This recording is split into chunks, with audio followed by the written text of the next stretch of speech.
Hello, everybody. How is everyone doing? Hope you guys had a great week. Beer number one, cranberry flavored beer.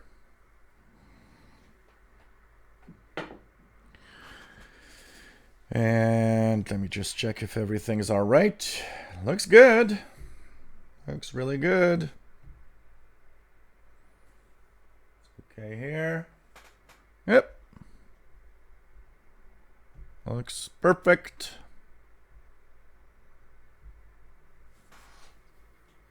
Looks perfect.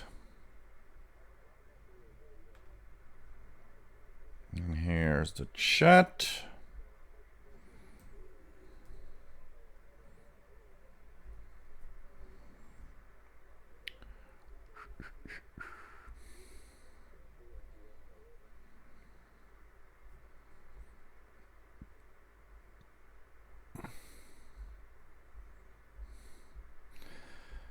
Hey everybody, welcome aboard.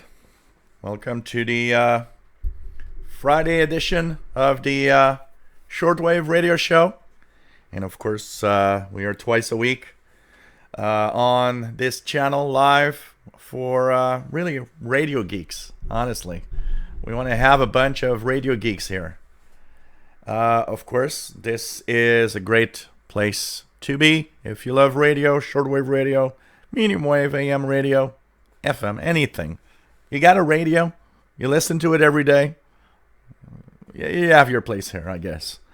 So nice to have all of you here. I actually plugged the ICOM on the W6LVP. So I'll have the ML830 on the SDR Play RSP1A. And we have a visitor early in the show. Mr. Paul says hi to everybody. Welcome aboard, everyone. And of course, this is the show where we talk about radio and we just have a lot of fun. And hopefully you have fun too. My name is Gilles. I'm located in Montreal, Quebec, Canada. And we, of course, are here on Wednesday at 7 p.m. Eastern, 4 p.m. Pacific, 0 UTC. And we are here on Friday at 3 p.m. Eastern, noon Pacific. That's 20 UTC. I'm still hesitating, I'm still not totally used to that 5-hour difference because of the time change. I'm going to change something here. Make sure that everything looks good. Here we go. So it's nice to have all of you on board and I hope that you enjoyed today's show. As usual, we talk about everything radio. I was going through a little bit of QSL cards this morning in my books, and nostalgia gets you really easily when you look at these things. Old pennants, letters, souvenirs that you got from stations that are gone today. Others are just still there. Some that have changed name. I have several QSLs that are from Radio Beijing. What's Radio Beijing? Well, it's what's China Radio International has come today. I've got some, Voice of Free China. Even though very reduced in service, Radio Taiwan is still there. And, there's not a lot of stuff, but they have really reduced their transmissions a lot. And one of the first relays from Okeechobee, they were kind of, ahead of everybody. I mean, Voice of Free China at the time was renting airtime at WIFR, which is today the same transmitter site in Okeechobee, Florida that WRMI has, that they actually purchased from WIFR. So it's kind of interesting, I look at that and see all the different changes. Stations like, Radio Berlin. We were talking about, the fall of the 30th anniversary of the fall of the Berlin Wall. And we actually have a piece of a Berlin Wall here in Montreal in the International Commerce Building. downtown, and it's an actual real piece of the thing. You know, you look at it and you're like, wow, you know, all the people that suffered or died because of that. Looking at the difference from stations from the past, you know, the stations that were in the past under communism and later becoming, you know, democratic countries that, you know, decide on their own and do what, you know, have equal rights and so on.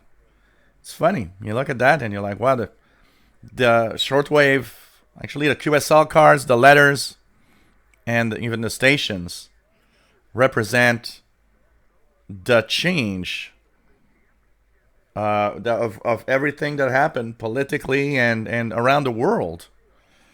So it's kind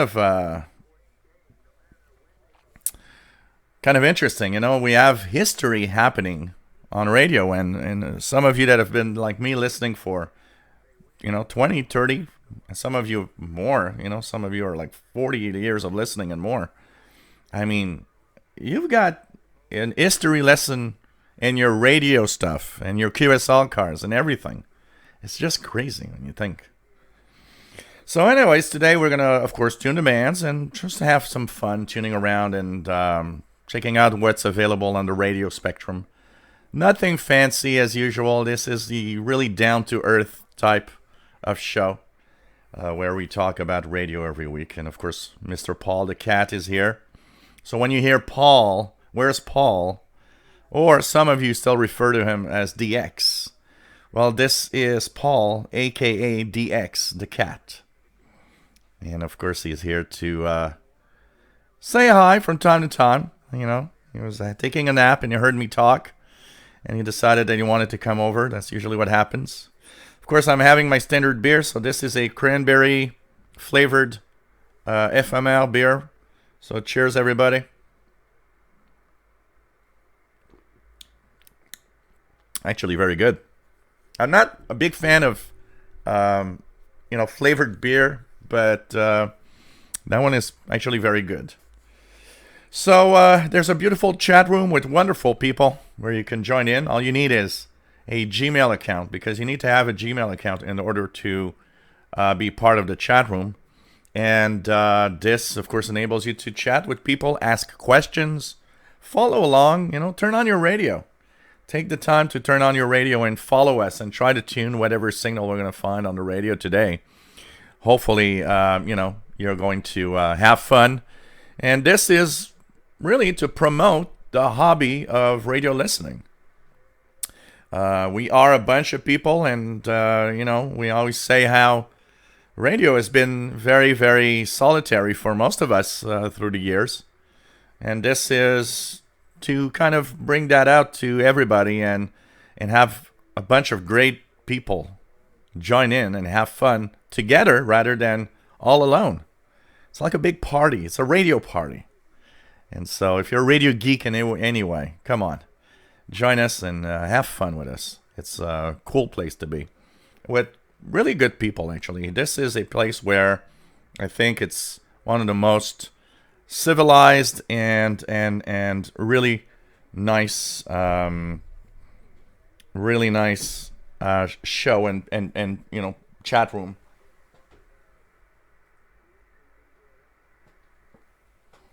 So, anyways, have fun with us. That's the important part of it, having fun. We have a Facebook group. So if you are on Facebook and you want to join in, we got a cool Facebook group. It has the same name as the channel here, which is Official SWL Channel. Official SWL Channel. And this Facebook group is there to be an extension of this.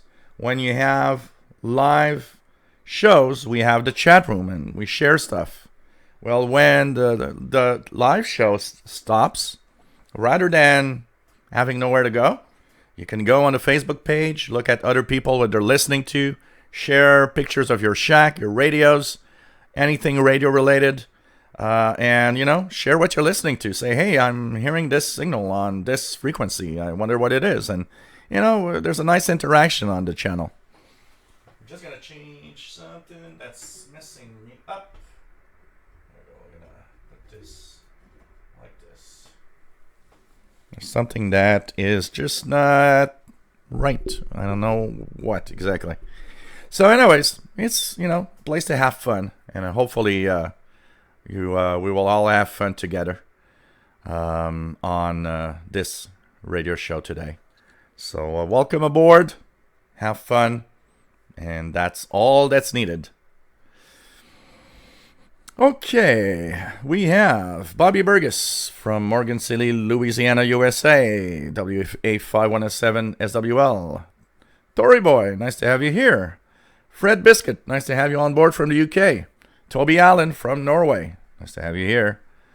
And Juan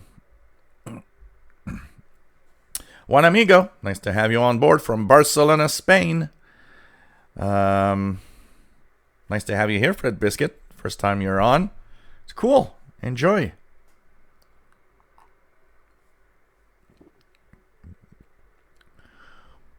Rainy night. It's a perfect night, Juan Amigo, for radio listening. Toby Allen says, how many are into Facebook page also? Well, we are at 212 members, so I guess a lot of you are. Probably not everybody, because not everybody's on Facebook also, we got to say. Trond, nice to have you here from Norway. So we got two Norway guys, Toby Allen and Trond. Cool. Matambale, nice to have you here from Colorado. Pretty cool to have everybody on board. William Conlon, nice to have you here, my friend. What else do we have? Matambale has 21525. Radio Miami International, 21525. Any signals here? Nothing over here. But I did hear WRHRI on 21610, I think, this week. So 13 meters has been propagating. There's just not a lot of people, a lot of stations using the frequency. Nick Amendot from Romania. Jersey bound from New Jersey. Nice to have you here. Bonjour, PLF Radio de la France. Toujours un plaisir de vous avoir parmi nous. Fred Biscuit is from England. Vince Perrault, bonjour, salut. J'espère que ça va bien, mon ami de Deux Montagnes. Always nice to have people. Deux Montagnes is, we can almost say it's Montreal. It's very close. Ben LeBlanc, nice to have you here from Massachusetts, KC1 EWT. Neil Thumes, nice to have you here, Neil. M0CJM in the UK. Kimberly, K6YYL in California. NL13851 from the Netherlands. Nice to have you here. PA1SBM. Nice to have you here. Alex from the Netherlands. No, not yet, Kimberly. But actually, you're giving me a great idea for tomorrow, Saturday.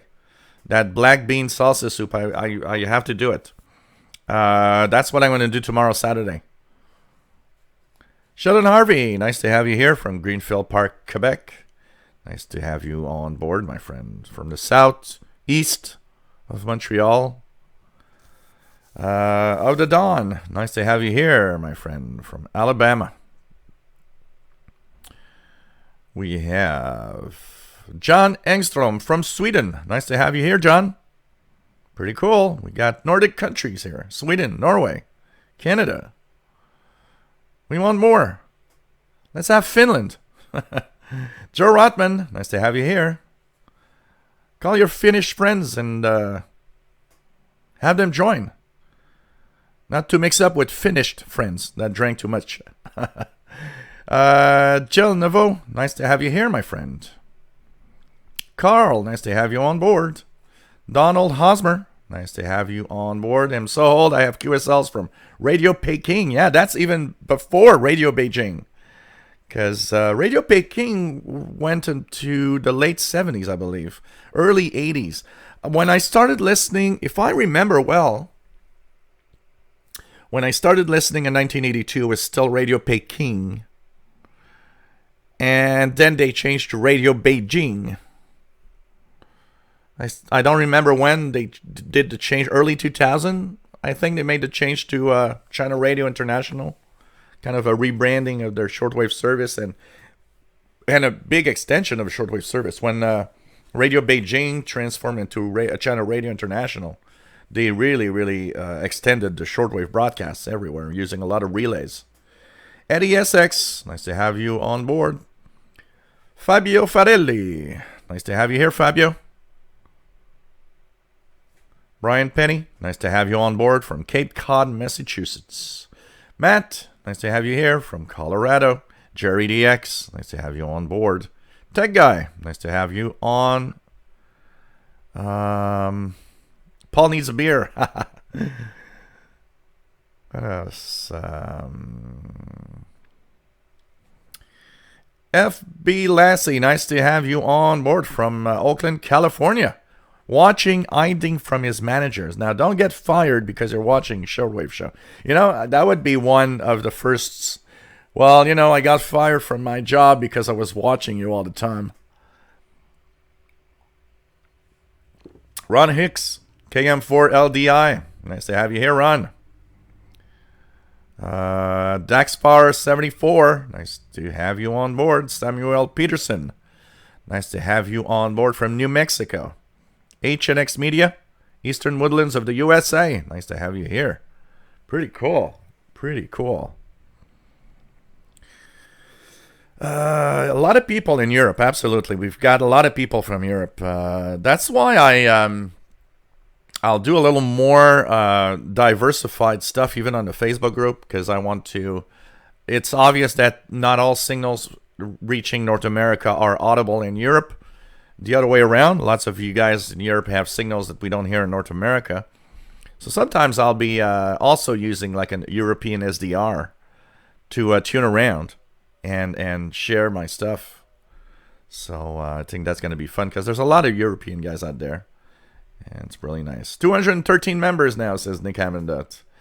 So welcome aboard everybody that joins the Facebook group, which is the Facebook group for Official SWL Channel.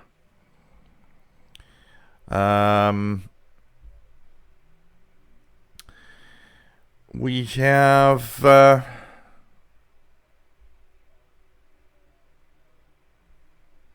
me check it out here. Jill Novo says, can I ask you to give a short background of my shortwave career? So my shortwave career starts pretty much in the late 70s when the first... My dad, I think we were about 1980, 1981-ish. My dad had purchased a multi-band radio. And that multi-band radio had something that was mysterious to me, which was SW1, SW2. Which I had no idea what it was. I don't even remember reading the manual of that radio. I actually even wonder if there was a manual in the box. And I tuned around that a little bit, but I was kind of not really getting much. One of the things I suspect is that radio was very bad on shortwave because I didn't get a lot of signals. But I tuned around. And I would hear Morse code and stuff, and it was all so mysterious. And in 1982, I got the Realistic DX100 because it had shortwave, which was SW. I understood it was the same frequency ranges and all. The radio looked cool. And it had a very small but very complete instruction manual, that explained what shortwave was all about. And that's where I learned what all of it was about. And logged in an August evening of 1982, logged probably 10, 15 different countries in English. I was so happy. It was like, wow, I'm getting the world on this thing. From there, well, I was a very active listener for years. For many years, shortwave was like, it was almost every day or several times a week. I would QSL a lot. I would send reception reports and letters to stations all over the world. I spent thousands of dollars in the 80s in sending letters, because back then that's how you contacted stations, with good old postal mail, a letter and with a stamp. And then I actually upgraded our Realistic DX100 to a Realistic DX302, which was fun because now I had a digital display to know what frequency I'm tuned to, which was a big help. And in about 1989, 1990, upgraded that to a Kenwood R5000. That was a big upgrade of a receiver. And continued listening. I had my R5000 for a good 20 years before it started going bad, and now it's Fastlow that you guys see in the chat room that has it, and he's actually fixed it. It's actually working. And I upgraded that to an ICOM ICRD 500, which is the radio I have right here on the left side. You guys don't see it very well probably right now, but it's, yeah, you guys don't see it at all actually. So the ICOM is here. So this is even that is like, you guys don't see nothing. It's really okay. Here goes. There we go. So ICOM, the ICOM ICRD 500 right here. So this was my main radio for a while, and it was my main radio because I chose that one because I was looking for a radio that would give me two worlds really well. Shortwave, a good shortwave radio. And at the same time, I was looking for a higher end VHF, UHF receiver. You get that in the 8500. A wonderful radio. Until I came across then, SDRs like the RSP1A and stuff like that give you that wonderful little waterfall there. And I don't know, the rest is history. Shortwave channel. I started the first shortwave channel on YouTube somewhere in 2008, but this is not the one from 2008. I had a problem with YouTube at one point and scrapped the original channel, which I should have kept online anyways, and started a new shortwave channel, which is this one, and I think this is like 2011 or something. And started posting videos, but you would have told me in 2011 what you were gonna make money off of YouTube, live your life with that, and do live shows. I probably would have told you, yeah, get the hell out of here. Me doing a live show on YouTube? Nah, I'm not going to do live shows. Forget that. I ain't doing that. Yeah, well, here I am. You never know where life sends you sometimes. And, there's all these new technologies. And I thought what's cool here is using this technology to make sure that shortwave lives on and that we have a lot of fun doing it. So that's the cool thing also. So that's pretty much a long, brief history, and I could have gone even longer if I would have really put details in there. So really nice to have you here. What else do we have? Glenn Zeckman, nice to have you on board from Tennessee. Samuel Peterson says, my Ethan Grundig Edition field radio died last night, so I'm down to my S350DL. Wow, really? That is sad to hear that your field radio died. Did you take out the batteries for a while and reset it? Make sure that it's not just the CPU that's going nuts. And Radio Shack DX402. Yes, this coming Sunday is an anniversary for the International Radio Report, celebrating the 32nd anniversary of the show. So if you guys want to listen in, International Radio Report is a show about radio that I am happy to be part of with Sheldon and David. It is Sunday at 10:30 a.m. Eastern, 15:30 UTC. You can actually stream it on ckut.ca. You can also listen to the archive of the show, and it's always great. There's also a Facebook page that goes with the International Radio Report. If you're a fan of the show, we often post articles, post stuff that we did talk about, or sometimes there's more to the story that we talk about, because a 30-minute show is so short in length that sometimes we briefly mention something, but we don't necessarily go into the details because we don't have the time. And some of the articles are posted there. There's also articles posted with all sorts of details that we don't talk about, because we got to choose what we're going to talk about in a 30-minute show. But it's a great little show, and I'm proud to be part of it for sure. And incredible. 32 years. Sheldon started that 32 years ago. I remember, I believe I listened to the International Radio Report for the first time in the early 90s. I would say in the early 90s is when I would listen to the International Radio Report for the first times. So I've probably been listening for,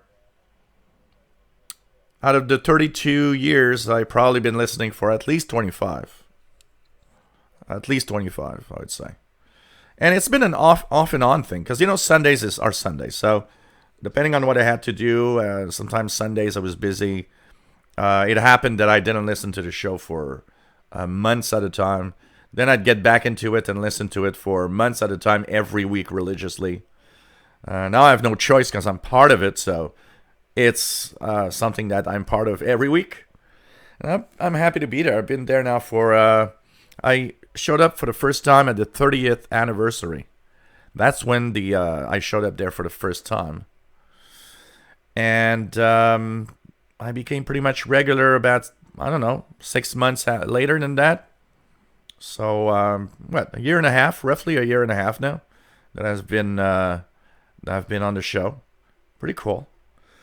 Ron Hicks got a Grundig FR 200 telescopic antenna. Yeah, maybe you have too much noise. That's the biggest problem, probably. And also, it's important to take a look at what time you're listening, because the FR200 is sensitive enough. I got one here. I should make some videos with it. Been a long time since I actually used it. But it's sensitive enough to get quite a lot of signals, for sure. Kimberly, speaking of Finland, Todd, who shall not be named, has no content on his YouTube page. Strange.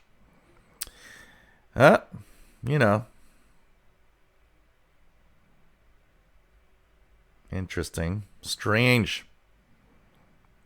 Randy in Riverside, California. Nice to have you on board. Just passed his AM radio general license. Woo-hoo! Congratulations. KN6BZJ.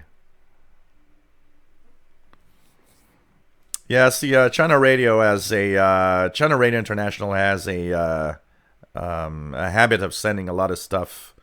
I remember getting calendars and all sorts of things. It was kind of cool. All right, 61. Nice to have you on board, and it's time for a pint. Absolutely. Shelly Sykes. Nice to have you here, Shelly. Nice to have you here. From cold Pennsylvania. Here it's very windy this afternoon. Very windy this afternoon. PLF Radio says, last Sunday I heard the buzzer on another frequency, 4810. Just look, there's a confirmation. Yes, there's a second buzzer now. So there's 4625, which is the Russian military buzzer. And you will understand why it's named the buzzer when you tune 4625 and hear it. But there's another one near China that is apparently synchronized. And it's 4810. Unfortunately, here in North America, all I hear is a Stanag constant signal, so it's going to be probably impossible for me to monitor 4810. But there is a second buzzer, and it's near China now. Ron Hicks, anyone listening to WTWW? Yes, 5085 in the evening is always giving a pretty good signal here.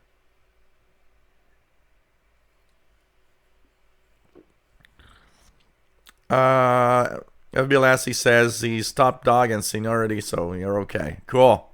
Not going to be fired over a shortwave show. Jersey Bound Resolution is a specialty beer. And it is, I believe, right now happening because they are celebrating that it won one of the big prizes of beer, international beer. It won like the best craft international beer in several contests. So they're kind of issuing a special edition. I don't think it's going to be there all the time. I'm not sure it's going to be there all the time. And there are some seasonal beers. Like, for example, the cranberry one that I have here usually comes out around Christmas. There's another one, which is the apple one, which is pretty much year-round. But there's also a blueberry one when it's blueberry season here in Quebec. HNX Media, 97 watching, 25 likes. What's that? Yep. And absolutely, listening to the web SDRs and software-defined receivers online is a pretty good thing. Terry Cook, nice to have you here. KF7BQ in Montana. Sheldon Harvey, this is your shortwave life. Pretty much.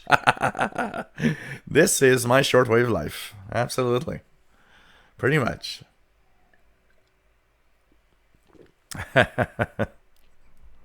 It's a cool life. I mean, we all had I remember when there was that BBC monitoring station, and they would actually monitor shortwave and report to international broadcasters. And I remember thinking, wow, that's like a job that is not a lot of people are going to have a job like that. That's like there's only a couple of people that work on that, and that's it. And there's millions of DXers out there. But I remember thinking, how cool of a job could it be to monitor shortwave broadcasts? And for a long time, I was like, wow, that must be fun. Trying to find a way to have your own job talking about radio or shortwave. Well, I guess I found it. Kimberly says, hello, Elizabeth. And of course, if she is listening, please say hi, because it's fun to have you here. We have Helen Lafferty that is actually also watching. Cool. And so nice to have, hope that Elizabeth is listening and is all right. And of course, there's a official shortwave radio at gmail.com where you can actually say hello if you're not in the chat room. David Snyder, what is better, the ICOM or the RSP-1A? The ICOM has a little edge on it. I would say that the ICOM performs slightly better than the RSP-1A and has a little less, doesn't have any spurious signals that can sometimes show up on the RSP-1A.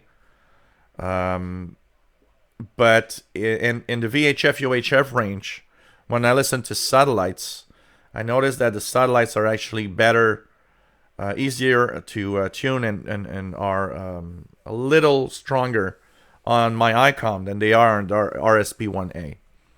But all things being gathered at the same level, for the price that the RSP-1A sells for, get an RSP-1A. It's not better enough to tell you that you should spend $2,000 on an ICOM rather than $150 on the RSP-1A. There's too much of a difference in price. It's like the W6 LVP loop and the MLA30. One is too expensive. The MLA30 does the job. I don't know why you should spend a lot more. So I'm kind of there now with the RSP-1A versus high-end, more expensive receivers. And you gotta understand that we've reached a level of selectivity and sensitivity in receivers that just amazing. Jeff Williams, nice to have you here from Southwest Cornwall. KC9KUH, nice to have you here. Imad Abbas, bonsoir de l'Algérie. Nice to have you here. Nice to have you here. Ron Hicks lives in Hot Springs, Montana for a couple of months. Didn't have internet in the apartment where I lived. I could listen to local AM station KERR 750 AM out of Polson, Montana. VE3KRP, nice to have you on board from Thunder Bay, Ontario. Nice to have you here, Fast Eddie. So yeah, Dexfar, it's a FMR, it's a cranberry flavored beer. 5.5%, I think, which is the first one I'm having tonight. Rick Ray, nice to have you on board from Turkey. Pretty cool. So PLF Radio sharing about the second buzzer frequency now. PLF Radio says, but I thought the buzzer was a Russian station. Why there is another transmission from China? Well, from what I understand, it's not in China. It's near China. So it's like in Russian territory, just very close to the Chinese border. From what I understand. Glenn Finney, nice to have you here. Glenn from Virginia. Brett Wayne, nice to have you here from Salamanca, New York, KC2NXP. Pretty cool to have you on board, my friend. The Expeditions from Ottawa, nice to have you here. The guy, does WWV seem weaker the past few months than normal? Actually, you got to compensate because here it's actually stronger than normal. And let's on shortwave, normal is a very very tough word to use because normal isn't necessarily what we should use on shortwave signals. There's propagation patterns, and I get this all the time from. So you're talking about WWV. I get people talking about WWCR, WTWW. Or WBCQ. And they say, you know what? I used to get it real strong on this frequency, and now I almost don't hear it anymore. Is it propagation? Is it the low solar activity? Did they reduce power? Or even, I don't hear it at all. Are they off the air? And it has to do with the changing of propagation with the seasons. So where you live in your area, probably this is the period of the year where it's more difficult to get a stronger signal from WWV. My tough period of the year to get WWV is summer. In the summertime, it's a rough one. WWV will come in at 5 megahertz at night, but sometimes a little bit on 10. 15, 20 is a hard one for me on the summertime. But now, and if I tune it right now, 15... It's not super strong right now, but it's there on 15. And it's there on 10. And it's not on 20 right now, but it was on 20 several times this week. I heard on 20. So now, winter is kind of that time where I have WWV stronger than usual. So it has to do with propagation, and it's the same thing for the other stations. When you listen to specific stations, the changing of propagation with the season often also affects the changing of the signals in how weak or strong they might be at your location. Anybody hearing 7850 CHU, by the way, right now? I saw a report of somebody mentioning it was on, but it was actually at cuts all the time. It would be on for a couple of minutes, then drop off, and so on. Maybe they have some problems, actually. Jeff Barrett, nice to have you on board, my friend.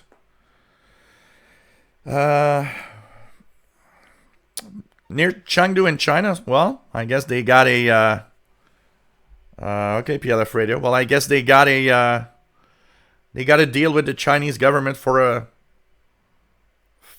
maybe because of the transmitter. Maybe actually they had some transmitter there, and it was easier to have the buzzer from there than within the territory of the of Russia. So maybe that's the reason why, and they decided to rent some transmitter or something and have a second buzzer. There's a certain logic in having a second buzzer in that area because the other one is near St. Petersburg, Russia, on the western part of Russia. I guess that means that it covers the whole of Russia better. Now, that is also interesting when you think about it, because that also means that that buzzer has some kind of importance, actually. So, kind of interesting. Tech guy, get CHU no problem anytime. A WWV, I can go for days with no reception. Yeah, it's the changing propagation. And that's mostly it. Same for CHU here. CHU, sometimes 7850 can be here in the winter time. But usually I get only 3330 in most of the time. Callum, nice to have you here, my friend. And he loves the long wave. Matambali has nothing on 7850. V3 KRP has 15 megahertz WWV, S7, S8. Highlander, nice to have you here. Yeah, it's the same as what is called world band radio. Absolutely. It's the same as that.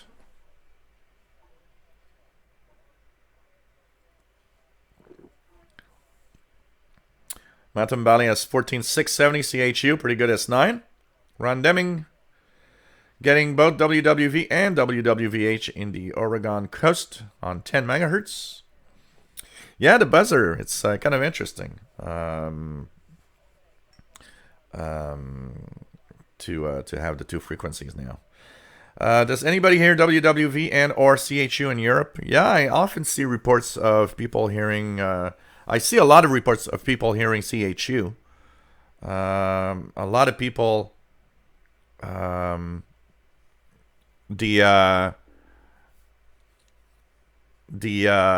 see logs of CHU on 14670, sometimes 7850, and even 3330.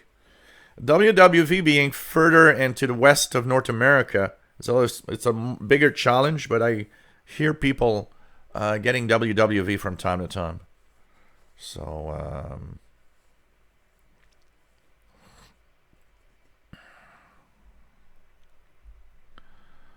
kind of interesting. But these are lower powered transmissions, so they're a little more difficult, but there are reports from all over the world regularly.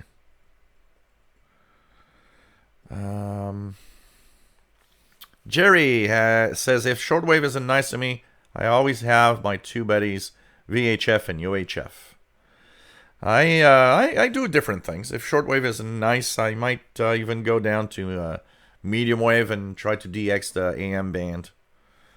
Stuff like that also. Matambali has 15 megahertz WWV. Nothing on 2025. Samuel Peterson lives 732.5 miles south of Fort Collins. He gets 2.55 megahertz at night and 10:15 during the day. Highlander says, cool, big interest in VHF bands, marine here. Cool. That guy says CHU on 3330 is very reliable here in Western New York. Yeah, same here in Montreal in general. If I tune it right now, it's there. I got a lot of noise this afternoon. Let's try it here. On 3.33 on my...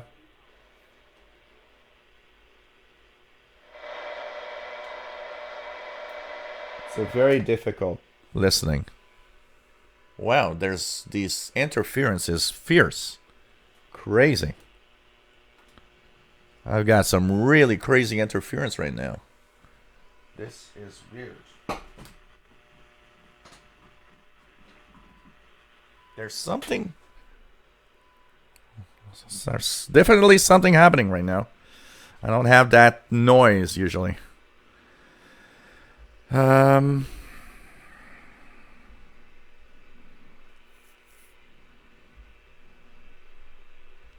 What's the best large shortwave radio these days? Well, I know a lot of people, Nobi Barnes, nice to have you here. A lot of people enjoy big radios. we're getting into that era of much smaller radios, actually. And it's so, you know, if you like big radios, you can look into like the Texan S2000, stuff like that are not bad at all, not too expensive, and, you know, large format radios. There's a few tabletops that you might want to check, but you know, we're getting into the era of very small radios, more and more portable stuff. If any of you guys would suggest a big radio for shortwave today, a modern model, not too expensive, what would you guys say? Maybe somebody owns one of, you know, I'm thinking of the Texan S2000. What is there? There's the Grundig Satellite 750 or something like. Is it? I think it's the same model or close. But that's kind of a big radio, you know. Paul Langford, nice to have you here from the UK. Jeff Barrett, yep, lots of people sharing today and talking about JFK assassination, which changed the world. It was funny because I was listening to a documentary on the Cold War this week, and that documentary, of course, was talking about, had a brief moment talking about the John F. Kennedy assassination. Matam Baling has 15034 Trenton Military from Trenton, Ontario, Canada. Paul Lanford has 4885 Brazil. Cool. CHU is just southwest of, the transmitters are just southwest of Ottawa, like 20 or 30 kilometers southwest of Ottawa. Vince Perrault says, I always have a lot of noise on 3330. Yeah, lower frequencies are the tough ones for noise, that's for sure. It's really, really difficult. This is where probably my loop antennas have helped so much, because they have improved my general overall reception a lot in the lower frequencies. I mean, when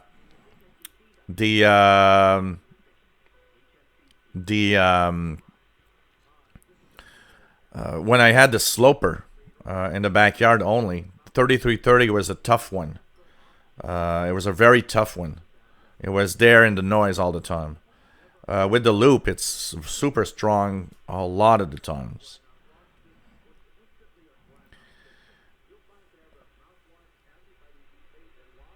V3KRP has 3330 S6. Oh yeah, big old tube radios for sure will keep you warm in the winter. That is for sure. Grundig 750, they're pretty much the same. There's the Grundig 800. They're not. The 800, I think, is not manufactured anymore, though. Callum's got bad interference in Sheffield, England on 198 long wave.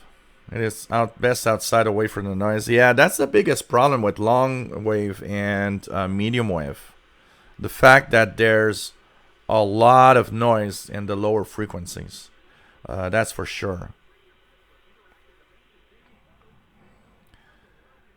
Grundig Satellite 750, Texan S2000, they're pretty much the same radio with there's, I believe, a little difference, but great radios. Yeah, unfortunately, the ICOM R75 was one of the great tabletops that wasn't too expensive.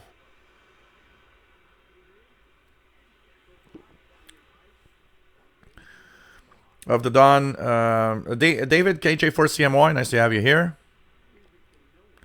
The Dawn says Texan has a 9900 coming out, and Ethan has a new Elite tabletop that very cool looking. Yeah, absolutely. They look nice. They look nice. It's gonna be interesting to see those. V3VTG, nice to have you here. Brett Wayne has the 750. It's a nice radio. So cool.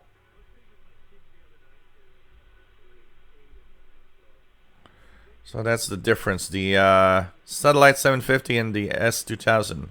The S2000 has IF outputs. The satellite does not.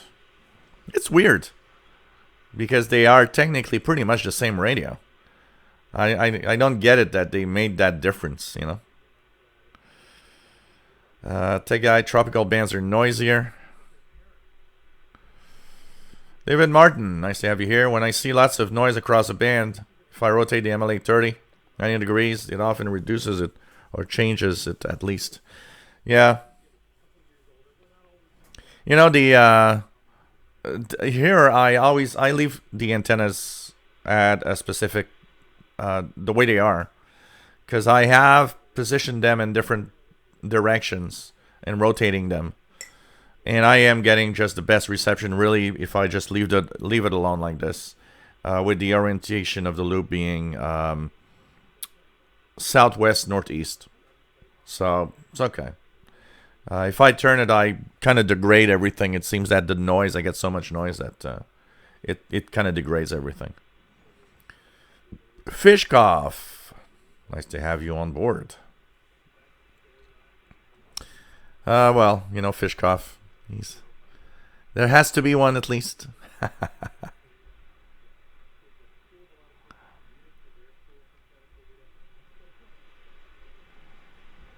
Yeah, modern technologies are killing, the medium wave and long wave, and even to some extent, even shortwave is kind of being killed off, not by the internet, but by a lot of crappy modern technology that simply doesn't have, simply has crappy, switching power supplies that create so much noise. So it's unfortunate. Let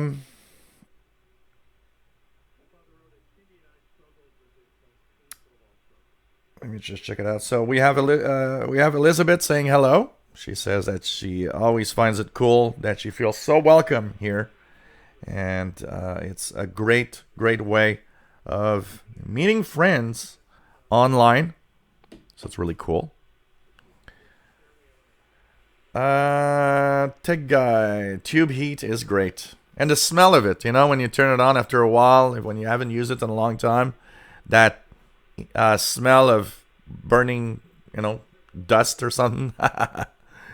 Sheldon Harvey says, what do I miss most about the good old days of shortwave listening? A full 60 meter and 90 meter band full of South American and African stations. I have to say that was so much fun. I have to say, I remember I never had really good reception of the 90 meter band most of the time. Although I do have a few QSLs from some South Africans and some Africans on the 90 meter band. But 60 meters usually was good. And I remember logging almost every day so many stations, Cameroon. What was it? I remember Cameroon. I remember Radio Nationale Tchadienne. Namibia. Tanzania. I remember several,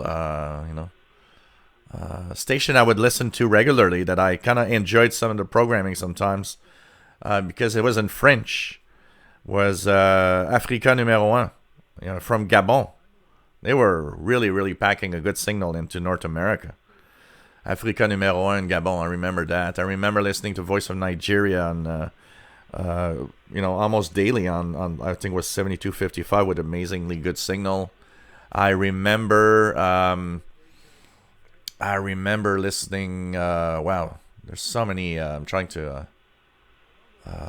Congo, I think it was Congo was 4777, right? I think it was that one, 4777, unique weird frequency. It's like Radio Reloj from, what was it, Costa Rica on 4832. And I got that QSL card here with that clock on it. I remember going to bed listening to Radio Nationale Tchadienne because they would actually sign on 4904.5. still remember the frequency because such an odd frequency. Every night, and listening to them saying hello to everybody. Oh man, days were the good days, for sure. And that is something I do miss also, having these more exotic stations. Because, I mean, there was the regular ones, the ones you hear all the time. Like today, today it's kind of difficult to not hear Radio Romania, for example, or China Radio International. But there's, back then there was a lot of these stations that were powerhouse stations you could listen to all the time. But that 60 meter, 90 meter band was kind of that little place where you have all of these stations that are not as powerful. I remember listening to Haiti on 4930. And I do have that 4VEH QSL card. Interesting, because the card, I always remember the name. On the card, it's signed Edna Becky. And maybe 10, not even, less than 10 years ago. And I mean, I got this QSL in, 1982 and 1983, something like that. And it's one of my cherished QSL cards, actually, because it's one of those QSL cards that I love from, how difficult it could be to get some of these QSL cards from these stations. And I remember going on the internet like maybe 7 or 8 years ago and noticing that there was still 4VEH still existed and streamed on the internet from AET. And going on the web page, there was still at correspondence section, there was still that name Edna Bicky. And I was like, oh, wow. She's probably 30 years older than when I got my QSL card or something. And she's still there.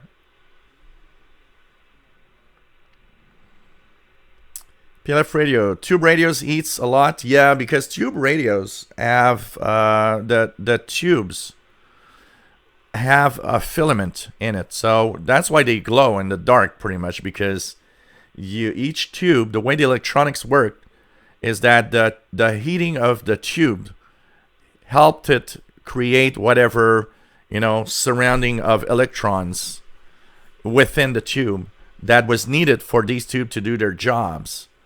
So, of course, because there's a little element, it glows like a light bulb almost. No, not as strong as a light bulb, but it does glow, and it actually does generate quite a lot of heat. I had a big military radio, and man, that thing was so hot. You barely could touch the metal casing when it was turned on. Beer number 2, guys. Beer number 2, Maudit, which is a beer of the damned, at 8%. And you're watching the Shortwave Show. Don't forget, we got a fantastic Facebook group where you can actually continue. It's an extension of here. You continue having fun, sharing posts. Be careful what you post. Somebody posted a QSL card. I got a warning from Facebook. Somebody posted a QSL card that had a boat with some naked people on it. And Facebook warned me that the content was not appropriate. And it removed the post. So let's try to be as clean as possible. I mean, it's dumb because it's like, yeah, well, it's a QSL card that, did depict some naked people. But you don't really see anything except, a couple of ass. But YouTube didn't like it. So it's the same name as this channel, official SWL channel. And it's a great place to continue logging what do you hear. You can post what you're listening to, share it with others, because sometimes, you want to tune the radio, you don't know what to tune on, and then somebody posts, oh, there's this station on that frequency. So somebody else will say, oh, I'm going to try it, and you can comment, and oh, I got it here too, and it's always fun. Remember to post what you're listening to, UTC time frequency, so we all know what it is. Some of you, of course, take screenshots of your radios, which is great. You can post, videos of whatever you were listening to. Don't hesitate, and please do share all of that. It's really a lot of fun. It's really an extension and a way to continue sharing and having fun with radio, all of us together, when the live shows are not there. So it's official SWL channel. Yeah, boat anchors. These are great. Dave Todd, nice to have you here, Dave. Vince Perrault, I now have the MLA30 since 3 weeks. Works really good. Yeah, it's an amazing antenna. Everybody's happy with that antenna. Michael Satterfield from South Carolina. Nice to have you here. Today's figures. Nice to have you on board. Column 2 is BBC Radio 4 and 198. So it's making it better. Richard Pattison, nice to have you here. Love your shows as normal. In Germany, good DX. Cool, thanks for being here. The Kenwood R5000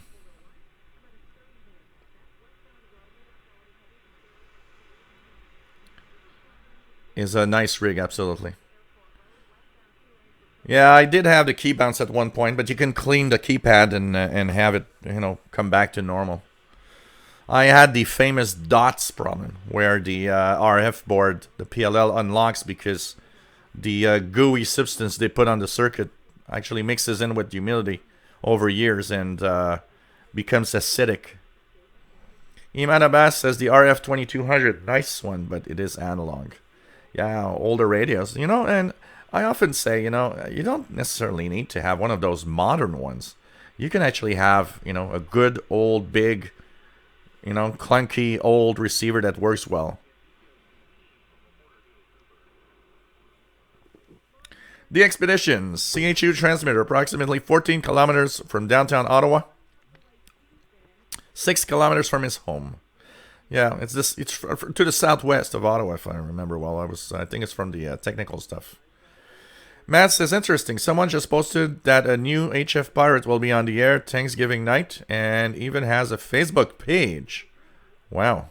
Okay. Interesting. David KJ4CMY says, hello, Elizabeth.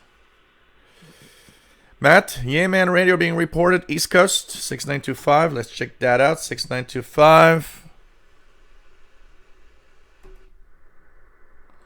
I don't have anything on 6925 right now.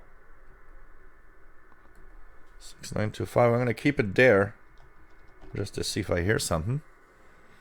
The Expedition has 3330 loud and clear all the time. Yeah, you're so close. You get the ground wave, pretty much. Oh, it's Libreville, Gabon. Yes, you're right, Sheldon. I'm pretty sure 4777 was Libreville, Gabon. Odd frequencies. I always thought that these is because the transmitter was on 4777 and they just didn't know what to do to put it on the on 4775 or something. Or maybe it's intentional. Maybe they, squeezed in between 4775 and 4780 and decided that was great to squeeze in between two. I don't know. Samuel Peterson. It's hard to say because the webpage of CHU actually said it was off the air a couple of weeks ago. Now, sorry guys, this is of course the result of having Paul the Cat come over. They put back that they were on the air again, and I think it's on the DX Listening Digest Glenn Hauser group this morning that I saw somebody that mentioned that he heard 7850 for a couple of minutes and then it disappeared as if they were having some kind of transmitter problem. So weird. So it's like, I don't know, we don't really know. And I remember a couple of years back it was out the air for a while because they had some transmitter issues. Yonky knows. Nice to have you here. Just done a comparison over 5 nights. Texan 380 against a 10-pound Rolton T50. The Rolton got more stations every time on a 30-foot wire. It has MP3 and 3-watt speaker. Interesting. Thomas Jackaway, nice to have you on board. Yeah, Côte d'Ivoire. I remember Côte d'Ivoire. Ghana. Yeah, regular. Yeah. Côte d'Ivoire is a regular. I remember that. Upper Volta, which is now Burkina Faso. Ghana was a regular. I remember listening to that regularly. ELWA, Liberia. Didn't I read somewhere ELWA was kind of still active or something? I'm trying to wonder. Because I remember they were kind of off for something happened. I'm trying to, I don't know. Hey, Page Master, nice to have you here, my friend. Callum loves the sign that says on the air. Yeah, it's nice. And that's a nice gift from Brian Penny in Cape Cod, Massachusetts. It is absolutely beautiful. It has to be on. If it's not on, I'm not on the air. That's for sure. Oh, it's interesting. I can remove the glare by moving like this. So that's the glare from a spot down there. Huh. Okay, I guess. Yes, absolutely. It's nice. Nobby Barnes says, I used to listen in the 70s with an old Alecrafters and then an RF 2900 from Panasonic. Now, he's got a Yaesu, but haven't listened in a decade. Well, you gotta listen. You're at the right place for that now. For sure. You gotta listen.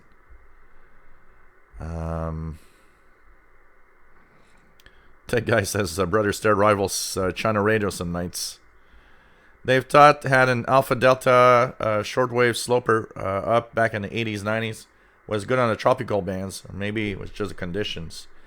It's probably part of both. It was probably good because he had lower noise, and it also was the conditions in the 80s and 90s. I mean, obviously the tropical bands are not like they were in that period of time. Daxfar74 is drinking a Paulaner Hefeweizen Dunkel. I don't know if we can get that here.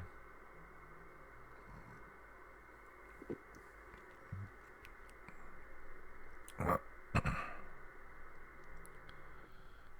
else do we have? Please listen, Cloded. It was like that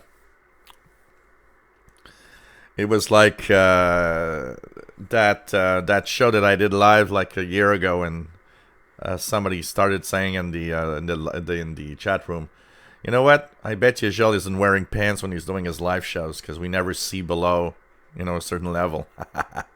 Yes, I am wearing pants all the time. Carl, nice to have you here. Fishkopf says worst things are posted on Facebook. Trustin P, nice to have you here. Good evening. Joey D, nice to have you on board. Just turned on my radio and got an interval signal on 12160. Then it cut off to a helicopter-like sound. Yeah, the 12160 is usually WWCR in Nashville, Tennessee.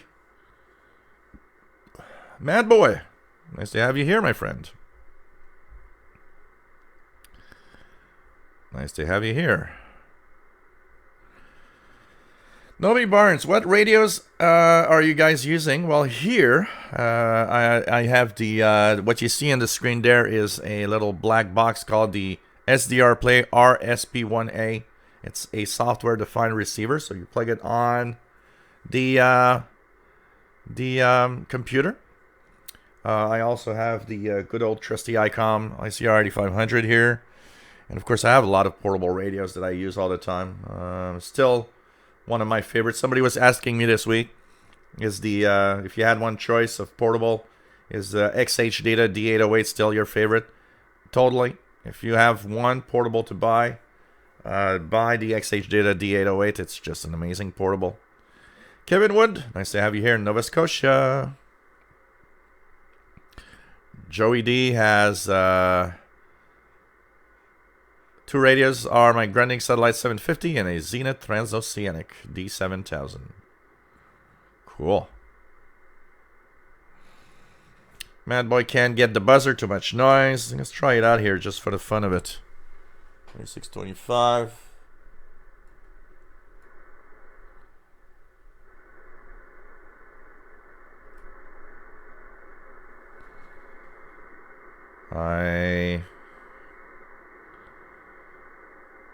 I don't hear it tonight. Last time I heard it was about a week, 2 weeks ago. I haven't heard it since. D. Ralph, nice to have you here from Kingston, New York.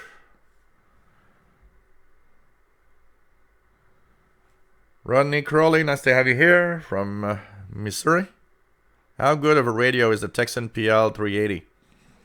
It's a decent receiver, but when you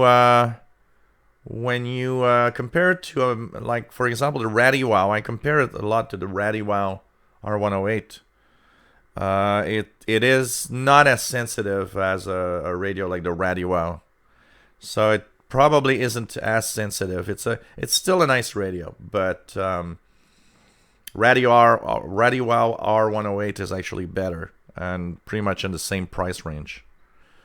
Does Radio Moscow still transmit? Nope, they've been off for quite a long time now. They were used to called. They rebranded their name to Voice of Russia.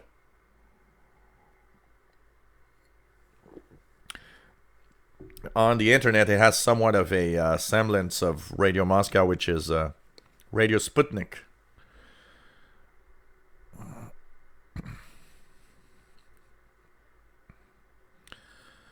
But the Texan PL 380 is still a good radio. But if you compare it to a more modern, the little more modern RadioWow, for example, it's maybe not up to par. But I've received so many things with the PL 380. Clip a wire antenna on it. Clip an antenna on it, and you'll have a lot of fun. It's gonna come to life with a wire antenna. Dave Todd 6925 just becoming audible here in Niagara. Jill Nevo says, I see a line come at 45 degrees angle across the entire band from the top, bottom, lower, right frequency and deeps. Whatever signal that tuned in. What's that for? There are some Kodar that has these wave-like or chirp wave-like or waves that are on it's a type of radar. Maybe that's what you're referring to. The Vaults, nice to have you on board, my friend. Pagemaster will make an attempt on 28400 tomorrow. Cross our fingers. Cross our fingers. So you guys are talking about PLF radio, that big signal here. So that's some kind of radar, I guess. It's often there. It's a very wide band signal from 6870 to 6915 roughly. It's a really wide band. Oh yeah, that angle. If you see something that goes through the band and it actually has an angle and it went through from one side to the other, that is an Iona sound. It's a propagation type beacon. It actually sweeps the shortwave bands and to kind of create a propagation map if you want. So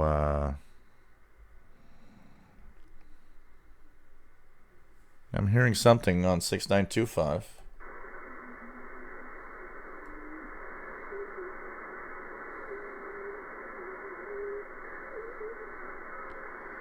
I'm actually hearing Yeman Radio Pirate 6925. It's not super strong, but it's there. Chris Alpha Tango, nice to have you on board. Took off work early to catch more of the show. Now that's dedication.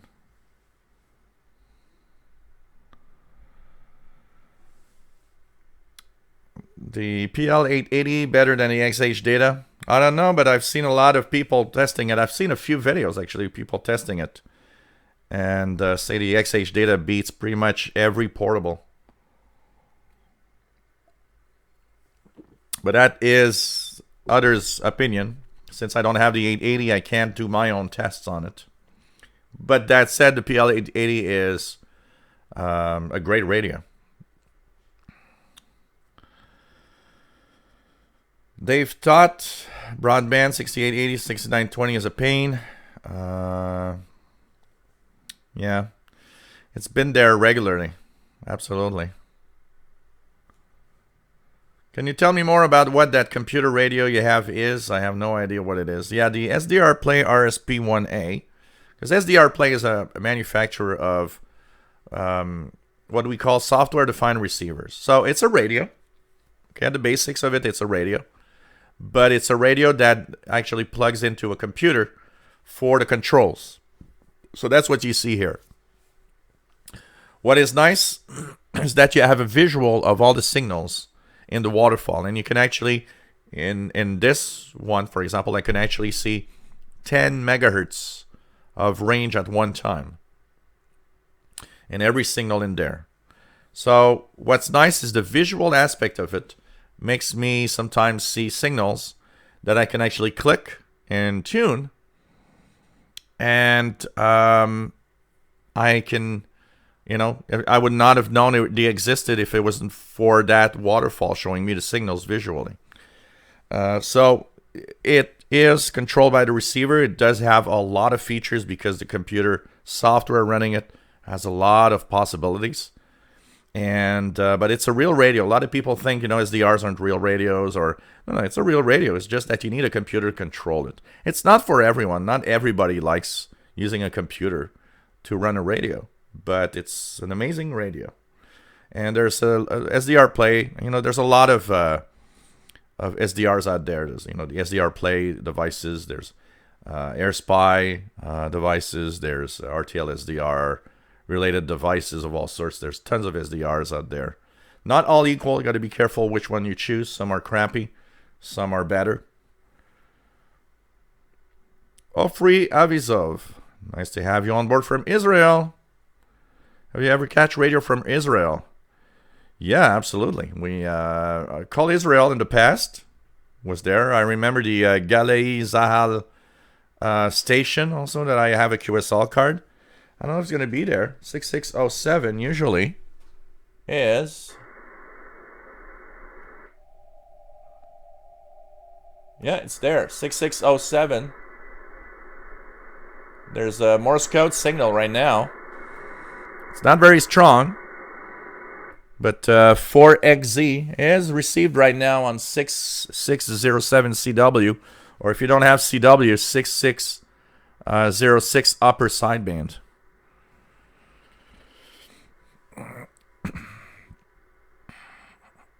The Expedition says, last week I received both XH Data D808 and the Texan PL880.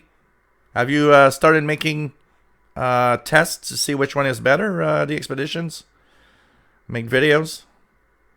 David Martin says, PL380 has no SSB, so you won't be able to listen to amateur radio AMs, but fine for AM shortwave broadcast. Yeah. Like the radio R108. They're not capable of single sideband. DJ Raiders, nice to have you on board, and I'm happy to be here. Yeah, you can hear Israel and amateur radio bands from time to time, absolutely. Gorky Pal, nice to have you on board, running an LA Crafters SX28 Super Skyrider. Cool. These are amazing receivers. Livy Nathan, nice to have you on board from Israel. 4Z1008 SWL. Shalom, my friend. Nice to have you here.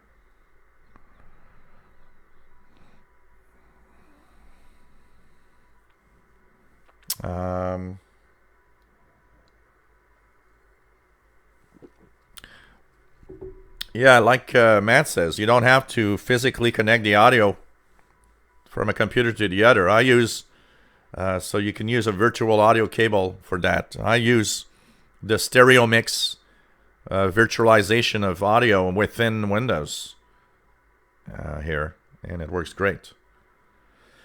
PLF Radio is waiting for news about the Texan PL330, same range of the Radio R108.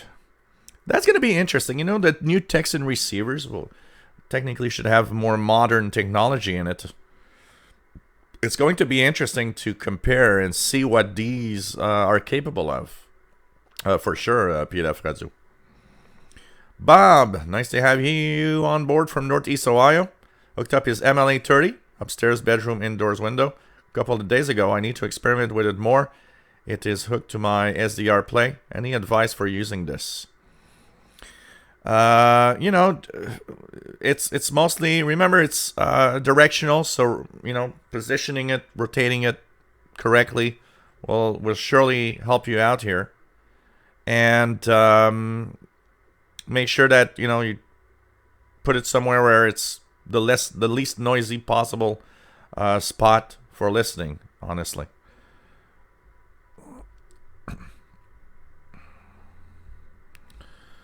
What else do we have? Nobby Barnes, thanks. I'll have to check out that SDR 80.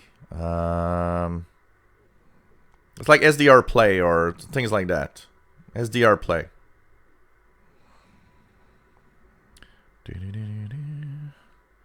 The Expedition, so far I can tell, I like the PL880 better than the XH Data. It's a different radio also, you know, and the PL880 is bigger than the XH Data, so there's, you know, a radio is a mix of performance. The XH Data has one thing that stumbles a lot of people, is a lot of features jam-packed and not a lot of buttons to use them. I need to continue making those videos of the instruction manual. You know, and so there's the radio itself, the usability and all of that sometimes we tend to like one better than the other, you know. So yeah, SDR Play. Pretty much everything from the SDR Play is really good. I got great performance with the XH Data battery. Honestly, I have you know, hours and hours and hours. Don't look at the battery indication. It's not accurate. It's not a problem with the battery. It's really not accurate in displaying what level the battery is. But I get, you know, I ran that one down the other day because I really wanted to know how long will it go before it actually stops. And I probably had a total of at least 16 hours, if not more, of radio before the battery actually was now dead and I had to recharge.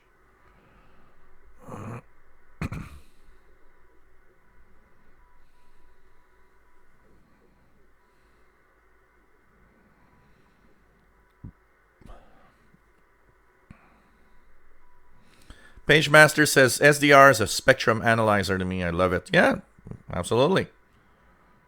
William Moser, nice to have you here. Iman Abbas says the ATS 909X, also very capable PLL receiver, looks modern and beautiful. Yeah, the 909X does look very, very modern. And with a long wire, it's actually a great, great radio. For sure.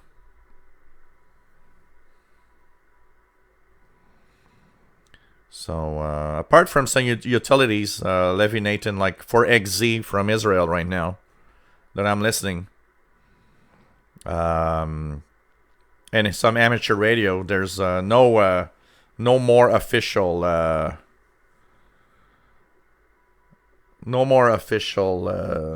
shortwave broadcaster off of Israel. I remember one of the first stations I ever logged, the first night I listened to shortwave in 1982, was listening to Call Israel, that had a service to North America at that time, back in 1982. Mickey Delmage, nice to have you on board from a drop-dead gorgeous plus 8 Celsius sunny day in central Alberta. Here we had a plus 6 Celsius.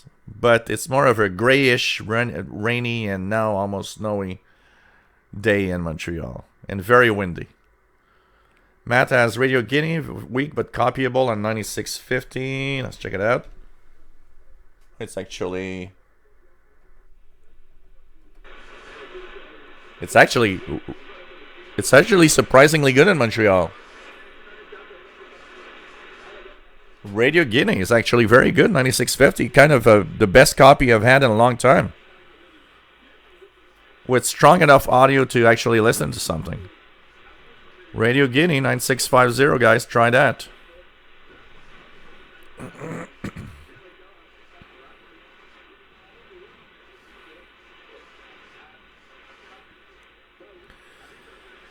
Rob Babcock. Nice to have you here, Rob. W0RAB.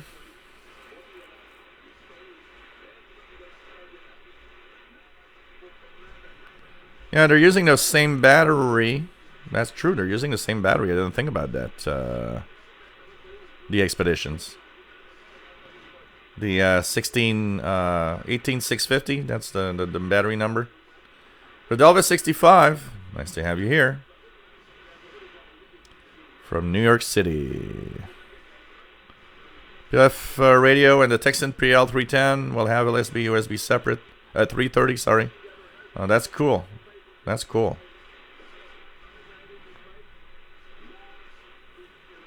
Thomas Jekoway, the IC75, a good radio. It's an amazing radio. The ICOM IC75 is really good.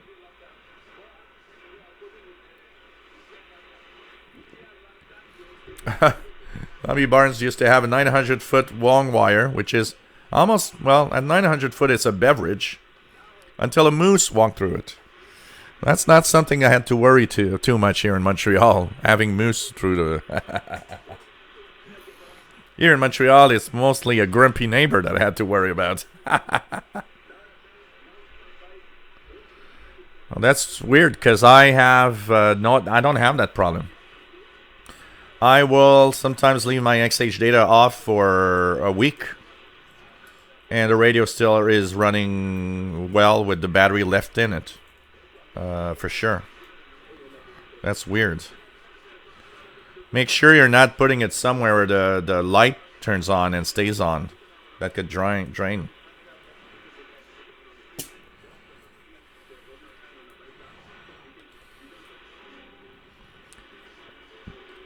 Matham Ballet 14034. Trenton Volmet. Stronger now. 10 over S9. Take care, Dexfara 74. It was nice to have you on board from Germany. Ronald Hester. Nice to have you on board, Ron. And he loves his ICOM ICR 71A. I always thought, for the sexy look of a radio, I always thought that the ICOM ICR 71A was so sexy for a radio. Of course, if you can talk about radio being sexy, maybe if you talk too much about radio being sexy, maybe you're a lonely guy for too long of a time, but I think we can all agree that there are some really sexy receivers out there, and that, I think everybody agrees on that. Oh, man. You gotta put up your Yesu, Nobi Barnes. You'll be able to join us and tune around and have fun. We're here for that.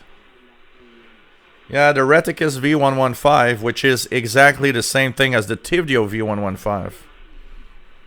You know, it does a lot of things, but it's so noisy and crappy. That's you know, mine actually had a problem, and the battery, actually the lithium-ion battery in it, swelled and kind of, it was like a mess. And so I don't have my Tivdio anymore, but I have no intentions of ordering another one. You know, it's cheap. I mean, yeah, for the price, maybe it'd be worth it to have another one. But I mean, it's $20. It's actually amazing that for $20 it does so many things. I ended up using it as a portable MP3 player for my podcasts from time to time.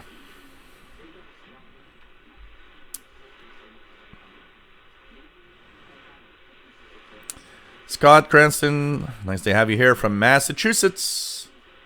I first met my Israeli wife in 2006. She was very, very impressed when I showed her I could receive radio from Israel. How cool. I would guess if you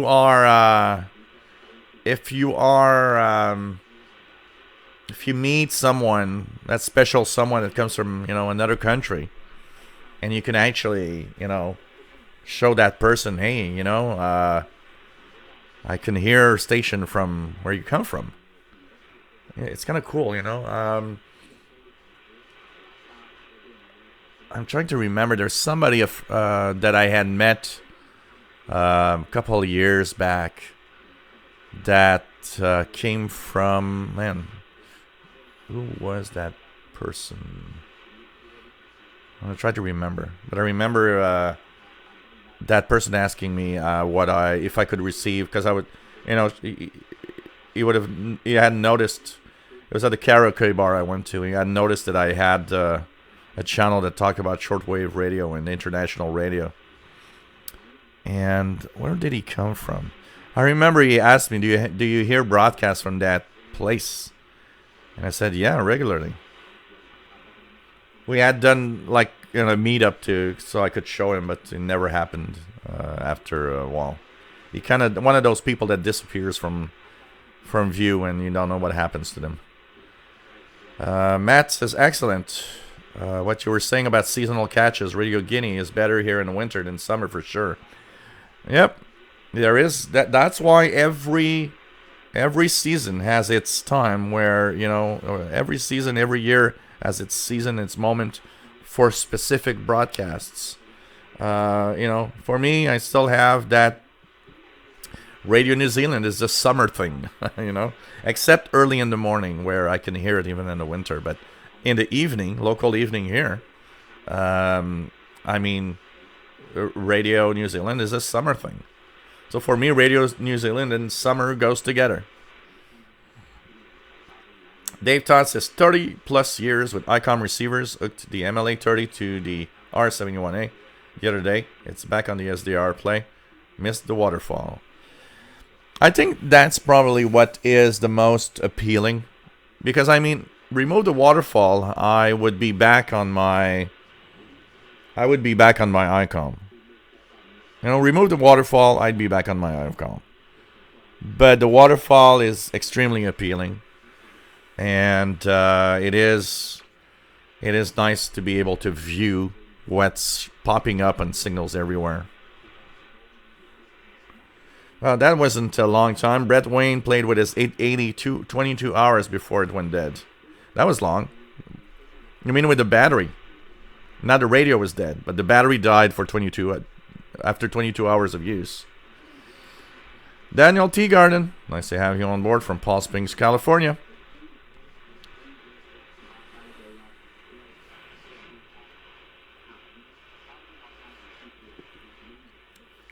Oh, I didn't know that Radio Levination. I didn't know that Radio Romania had a Hebrew shortwave service.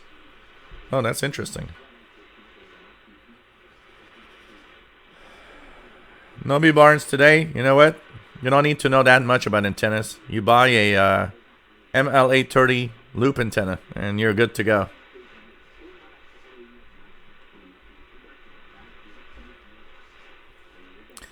Bobby, you got to do oven baked turkey for a very, very,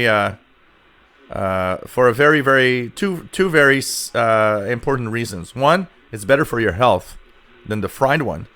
Two, the oven baked turkey that you let cook for a long time smells so good through the house. V3VTG says, yes, my ICOM ICR70 is also sexy. Andy Colley, nice to have you on board. But, fried turkey is good. No problem, Matt. A dad's got to do what a dad's got to do. William Mosley got a question. Is there a way you can hook up a frequency monitor to a analog radio to see what station you are on? Well, yeah, there are frequency counters that you can actually, if you know where to tap into the receiver, you can actually use a frequency counter and monitor what frequency you are using. Actually, that principle of operation is the basics of a lot of receivers that have a digital display. It's actually a frequency counter tapped into the circuit. It's not as precise as having a real deal PLL receiver, but you can tap into the IF and display the frequency, yes, that you're monitoring to.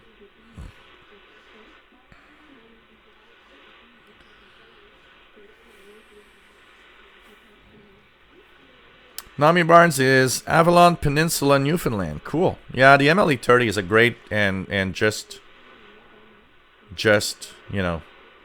amazing antenna.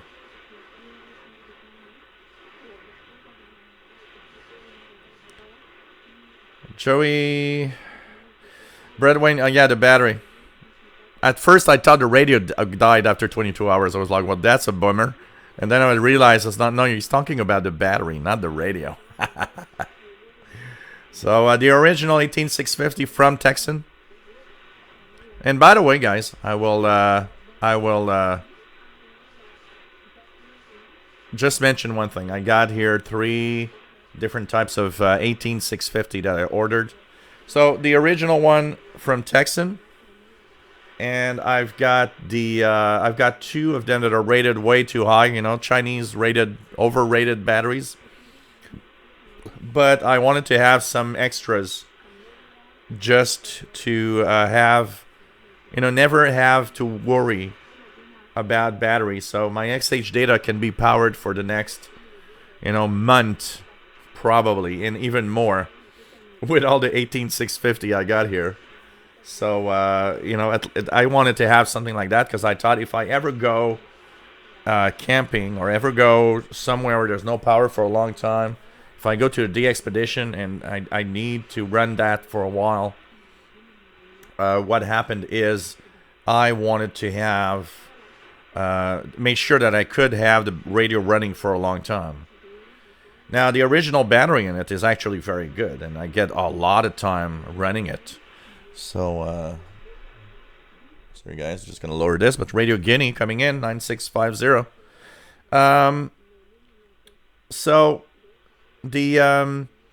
I purchased on eBay from Chinese sellers some 18650 that were rated like 4,000 milliamp and 5,000 milliamp hour and so on. And I know that they're overrated, that's for sure. And I will actually give you guys my honest opinion of the batteries. They're pretty much all the same, I would guess. I think they're all the same because what I noticed is the original Texan 18650 versus the eBay purchased 18650 that technically are rated more.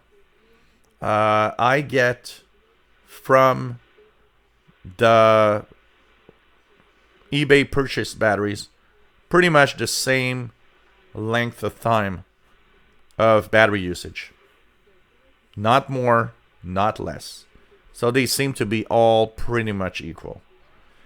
And, I purchased them like really cheap. I got like, I don't know, it was like a packet of 8 18650s for like $15 or something. Yes, PLL phase lock loop.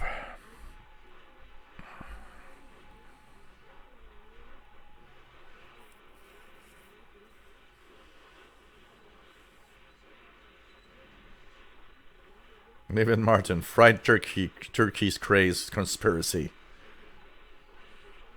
David in Barcelona, nice to have you here.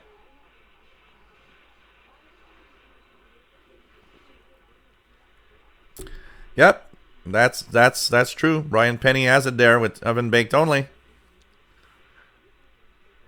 We're gonna turn this show into a cooking show. Today, while listening to Radio Romania International, I will be cooking a turkey. Now, turn on the volume, make sure you listen to the English broadcast of Radio Romania, and put your oven at 375 Fahrenheit. That would be amazing, a mix of cooking and shortwave. Today on the VHF channel, we will show you how boiling water can also be monitored using a frequency monitor. Oh man, Daniel T. Goddard, your MLA30 is on the second floor. Should I put my antenna up to the same level as yours? No. Loop antennas are not. You don't have to put them very high. From what I see is that the recommendations I saw were the one in the with the W6LVP gives you a 2 or 3 page leaflet explaining loop. And one of the pages explains where to position your loop. And what it actually says in that is that if you can put it clear of buildings, yeah, it might be better. But that said, it also says that if it's just 10 feet off the floor or 30 feet off the floor, it won't make a difference. So it doesn't matter for most how high the antenna is. So, but you can try it. Experimenting with antennas is part of the fun of radio. But you don't need to put a loop very high in general. And it performs well. So mine is on almost the 3rd floor because I'm at the top floor here, which is kind of a 3rd floor, basically. William Helms, nice to have you here from Florida. Max Headstrong, nice to have you on board from Michigan.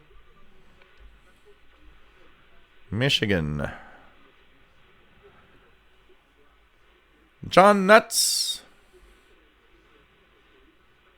What did have the gold plate? The connectors.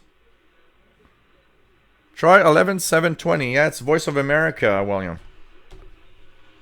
Yeah. I'm hearing it right now. That's Voice of America from Greenville. Transmitter site in the United States, William.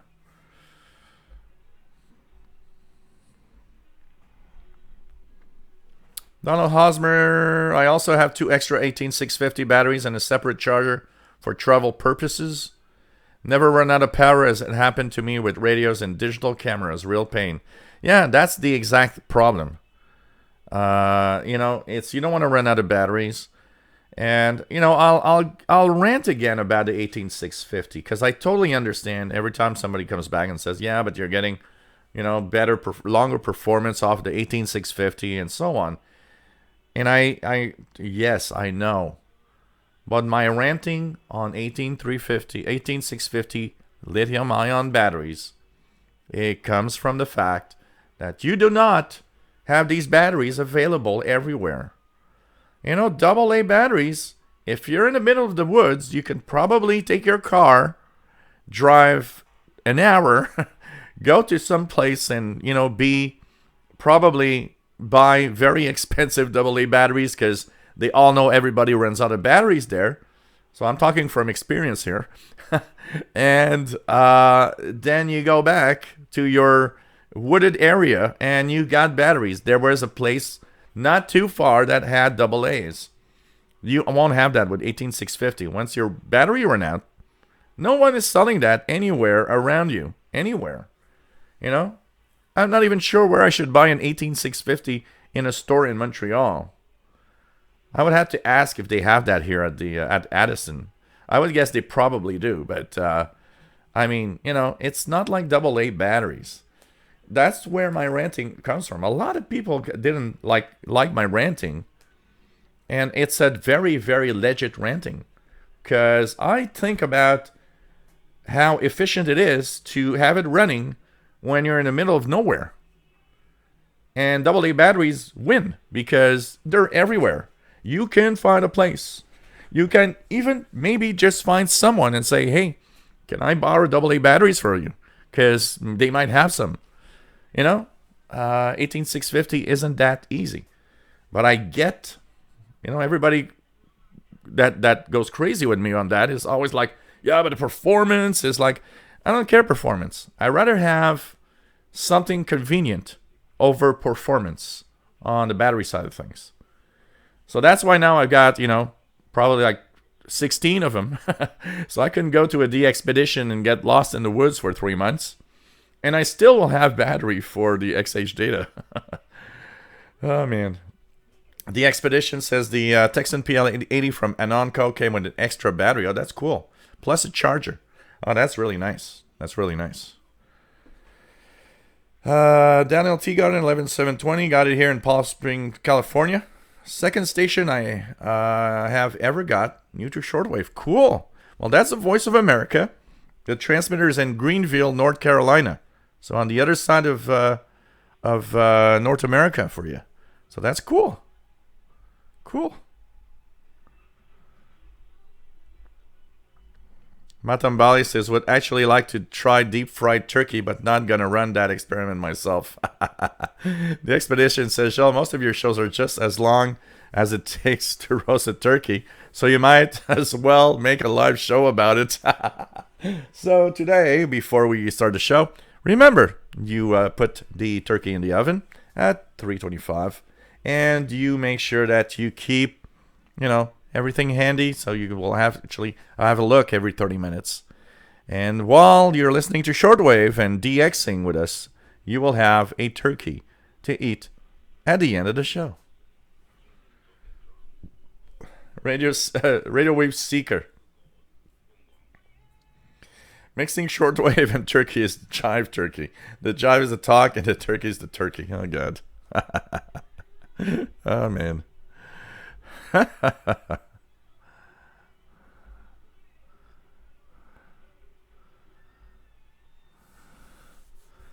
Okay. Today on the show, we will show you how to use the MLA30 metal metal ring to actually put your turkey in the oven and actually remove it from the oven. Oh, man. Max S. Strong says, loop antennas are amazing. That's all I use. Long wire, virtually useless. Alan Lafferty says you got to keep a fire extinguisher nearby. So, but today, here too, long wire, sloper, I have in my backyard. I'm actually wondering, should I still keep my sloper? Should I still leave it there or not? I'm actually wondering, should I keep it there? And the only reason I would keep it there is if there's a power outage, at least that antenna doesn't need power, and it would work. John Nuts is from London, England. Joey D, if FCC officially proposes to allow all digital on USAM band, yeah, I've seen that they are actually proposing that possibility. I think they are not. I don't know. I think everybody is going crazy over the AM digital thing because they think it's going to save the radio and the AM band. It's not. Joe Minton, help me understand the purpose of ham radio license and purpose of transmitting on ham radio. I see lots of game radio license people on here. So, okay. There are two types of people in this chat room. And you actually, when starting to listen to... It's actually an interesting question because we never dabbled the difference in what it is. So, basically, the world here in radio is divided into two types of people. Take care, PLF Radio, by the way. And nice to have you here, James Powers and KC1ENJ in New Hampshire. So, you'll have the listener type. I'm part of that listener type. And some people are just happy with that and content with that. And it's fine.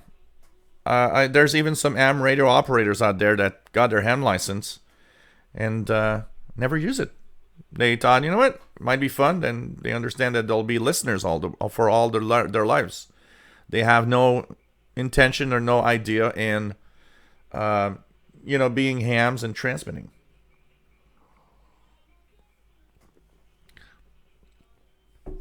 ham radio is a different community.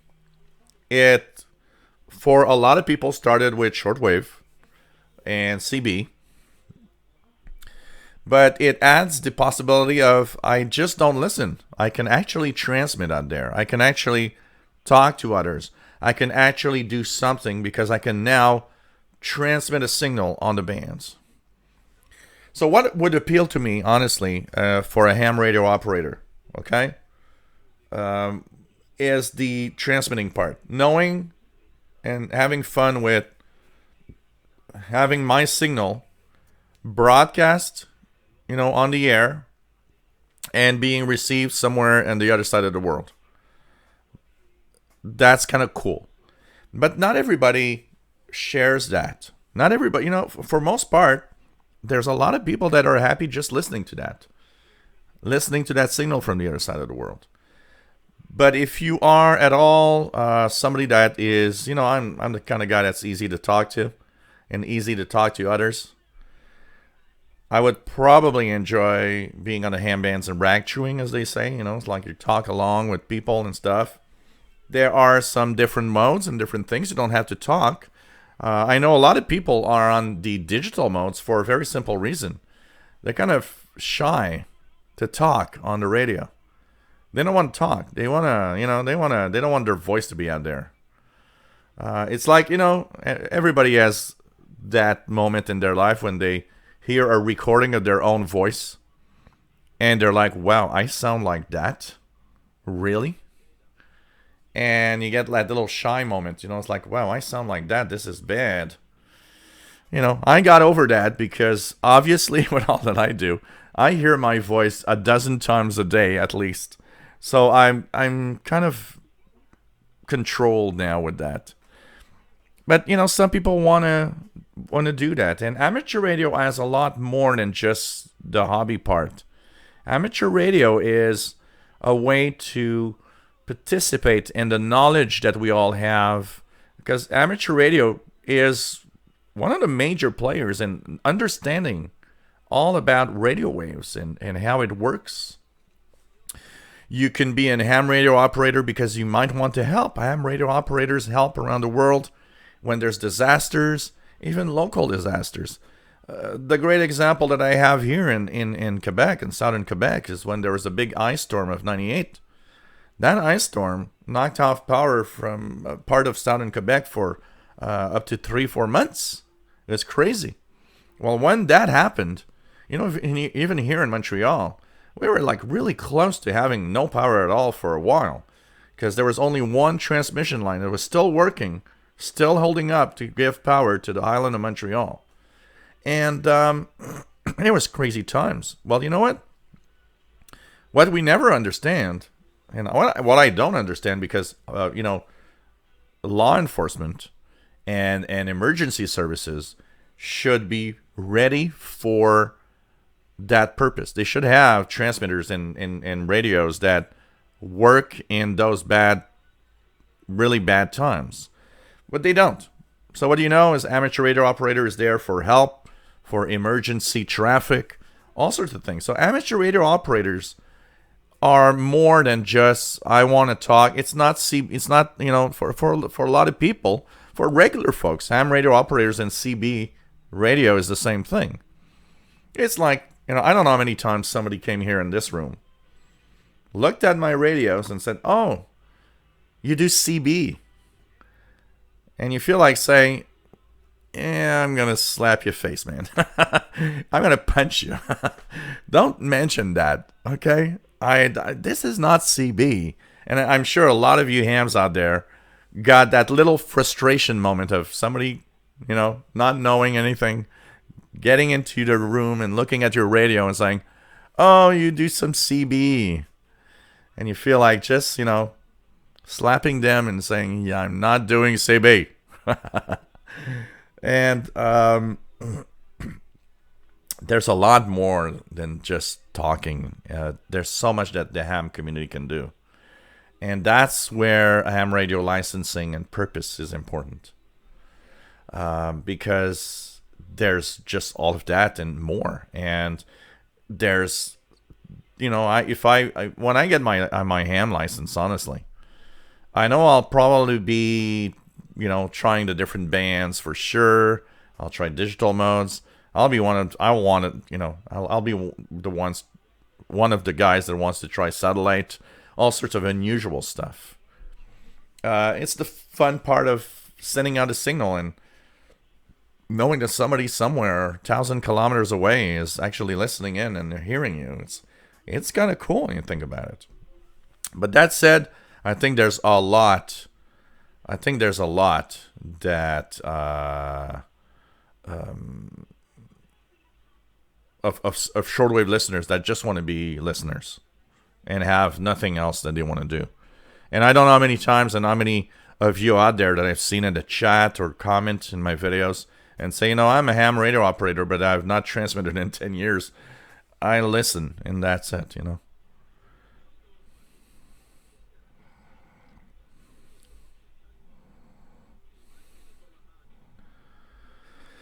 Oh, man. Andy Coley. Yeah, well, one of those, yeah, some of the batteries in the laptops do have 18650s in parallel and stuff. Radio Wave Seeker needs a vape store. There's one here, like 3 corner streets from here. There's tons of them here.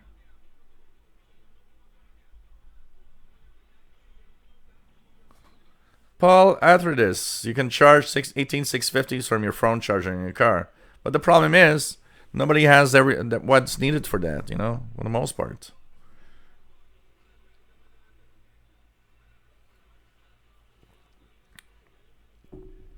Bullfrog, KD2CXU, nice to have you on board from Albany, New York. Going very well here. Bobby Burgess, good time to buy a 20-pack of AA batteries. Also, the 18. Oh yeah, I never thought about that. But those vaping things are using 18650s. I never thought about that because I don't smoke and I don't do that, so I had no idea. But yeah, they are electronic. They're running a battery in here. Huh? Interesting.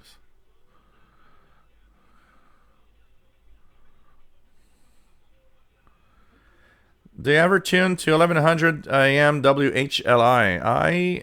On 1100, what station did I get on 1100? I'm trying to remember that 1100.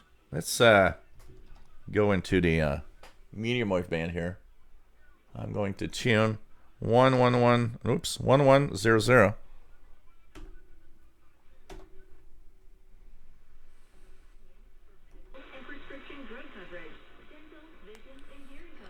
So I'm hearing a station, the 1100. I know you guys can hear it here. I'll try to post the volume a little higher. United Healthcare Medicare Advantage Plan at 1-855-855-5446. That's 1-855-855-5446. Yeah. Call 1-855-855-5446. Enrollment ends December 7th. Benefits, features, and/or devices vary by plan and area. Isn't and exclusions apply. Join IHOP for the 30th annual holiday food drive at St. Augustine Hunger Center, Wednesday, November 27th, 5 a to 2 b at St. Augustine, 2486 West 14th and Tremont. Bring turkey plus all food items. great turkey apparently? Isn't 1100 WHAM? I'm trying to remember. I'm gonna leave it there and try to ID it.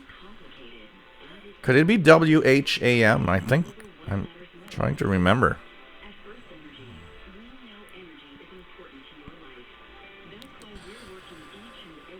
Of the Dawn, I hate rechargeable. That's why I never got the 880. It looks like the 990 has that dumb battery. Yeah, well, I think they're going into that type of future for sure. Brian Penny, WDOJ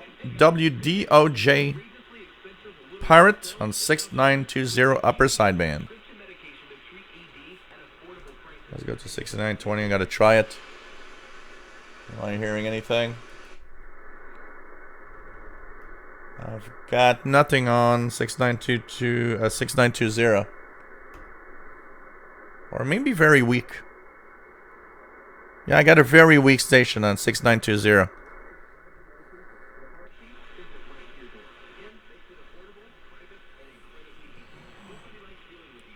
Samuel Peterson, I get D-alkalines from Amazon every month. Oh, D-alkalines. These are big batteries. That's heavy. That is really, really heavy.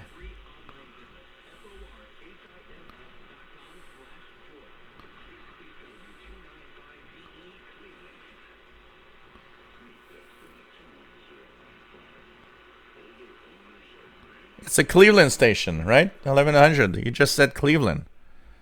Let's check 1100. 1100 AM Cleveland. WTAM. That's what I'm hearing. WTAM in Cleveland on 1100. So I just answered your question of what we're getting. Matambali 15140 is Radio Havana, Cuba. And at the time you were listening in, because it's pretty much dominating the frequency on 15140. Let me check out here. 15140. Radio Havana, Cuba. It probably was in French. And apparently Oman is not on that frequency anymore.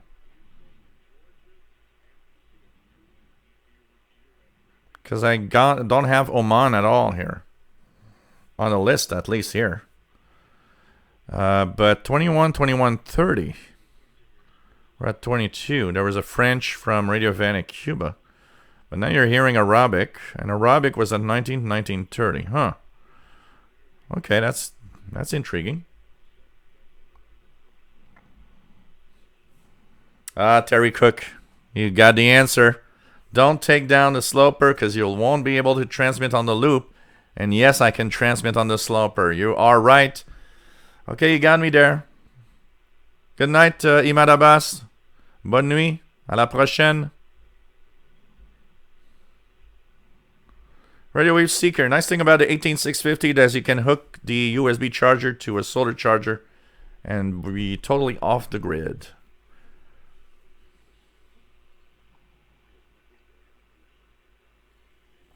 Brett Wayne, once again, keep it for your transmit. Okay, it's going to stay there. Now I got a reason for it to maintain the sloper up. Absolutely. William Helms, 88 feet of wire. I neglected to say is wound down to 1 foot coil. Wow.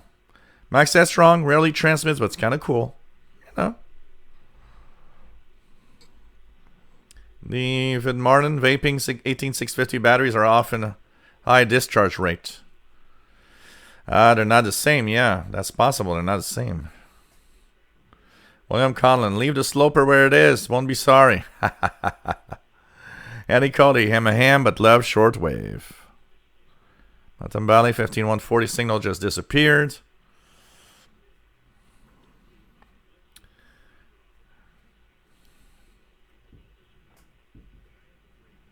Really bad aim. No, that's fake news. What about California? It's most of it is fake news from what I've seen on many of the reports. David in Barcelona says, like receive and transmit as well, but as of late I've mostly been in receive mode as I've been somewhat busy. Also, I'm sorting out my QSLing and don't want to generate too much traffic till I'm 100% ready. Daniel Teagarden, power is going out all the time here in California. Yeah, lately with the forest fires, with all the fires you got. That's why I'm getting into radio. No Wi-Fi, no TV, no cable, no cell phone, no electricity. V3KRP, this isn't CB. David KJ4CMY, break 19. Daniel Teagarden. Ham is important, true. Heard to Mars.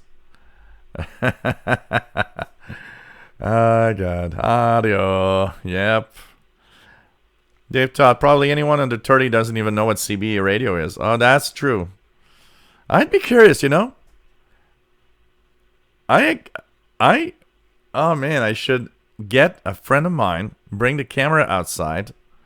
Oh man, you just gave me an idea of some really, really fun videos. Going out in the street downtown Montreal and asking people questions like, do you know what CB radio is all about? Do you know what is shortwave radio? Oh man, that'd be a fun series to do. Get anyone that just out of the street and do you know what CB radio is? Ma'am, do you know what CB radio is all about?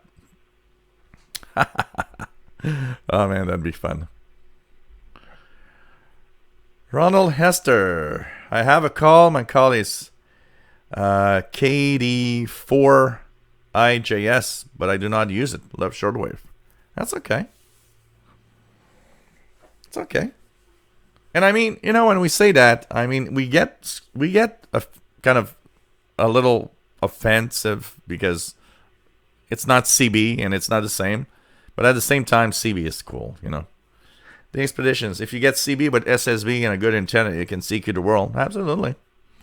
Absolutely, when conditions are there. Absolutely. Totally right.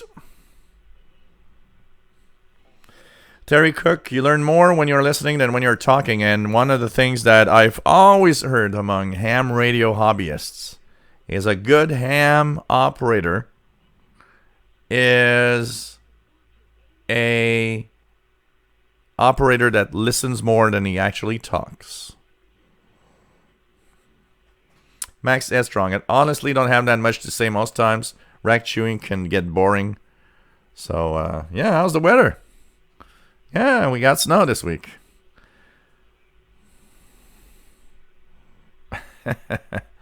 But sometimes you might have a conversation. You know, I've had moments where, WHAM is 1180. Thanks, Matambali. Anyways, it's WTAM. I got it now. You know, there are times when I wish I could transmit because people were talking about a subject that got me into it, and I'm listening in, and no, you're wrong. That's not it, and I would like to. You know, I want to talk. I want to tell you something. I want to say, hey, I'm listening, and you know what you're talking about, this, and that, and so on. What turns me off the most on ham radio is, you know, I've been a tech guy for like 15, 20 years. What turns me off the most is when two guys on ham radio operators, the two guys are a bunch of guys in a net, or start talking about computers. I just like, okay, it's time to change. I just can't. I just can't.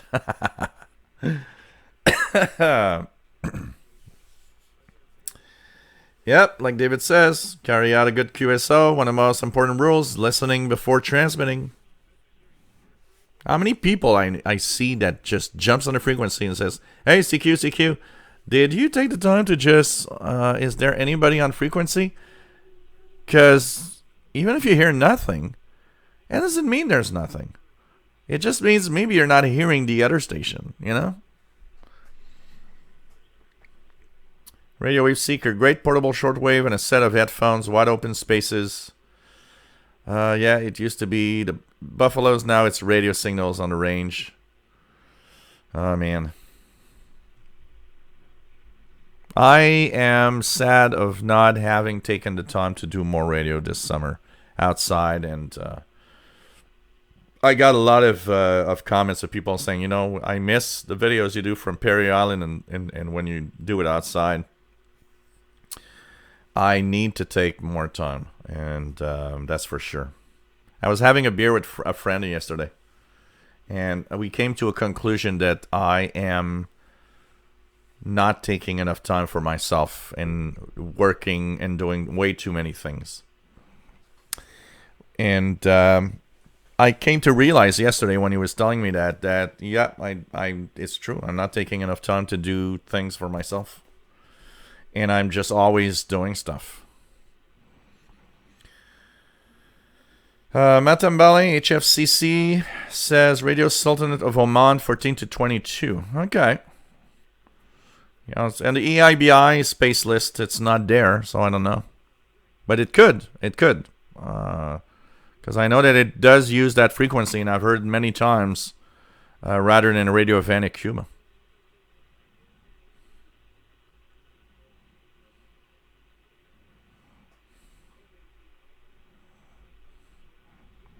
Radio Wave Seeker, Oman 5960. Hey, Matt. Yeah, there are some loops made for transmitting. Absolutely. Absolutely.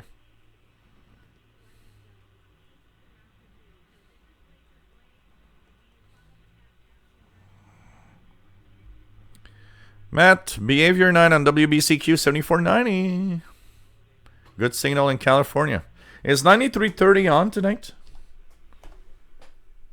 Yep.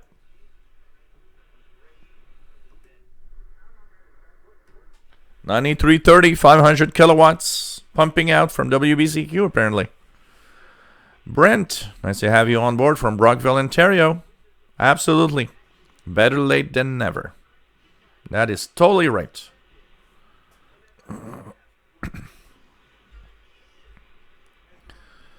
Radio Wave Seeker, tune your SDR to 27185. It's channel 19, absolutely. It's a trucker frequency here. Lots of truckers are on that frequency. So here it is, 27185.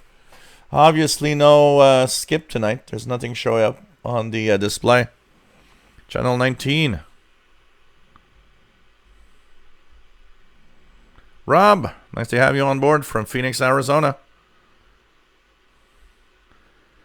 Gilles Nouveau, is there a space station broadcast via shortwave? No. I know that NASA and some of the space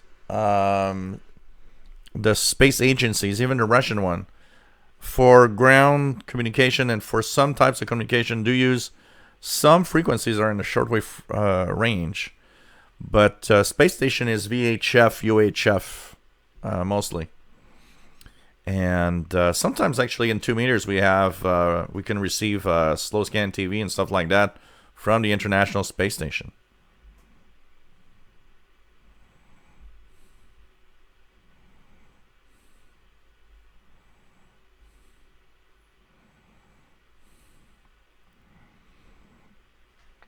What else do we have? David Martin might want to unplug an MLA30 USB preamp power connector if you transmit on another antenna nearby. Yeah, you know what, David Martin? I actually was doing a little test about a week or 2 weeks ago. I put up my 102-inch CB antenna in the backyard.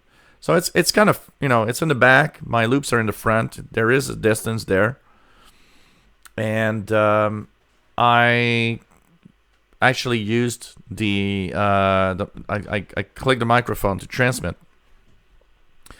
And I noticed that the signal on the RSP-1A was way strong. And I was like, wow, this is just using 4 watts.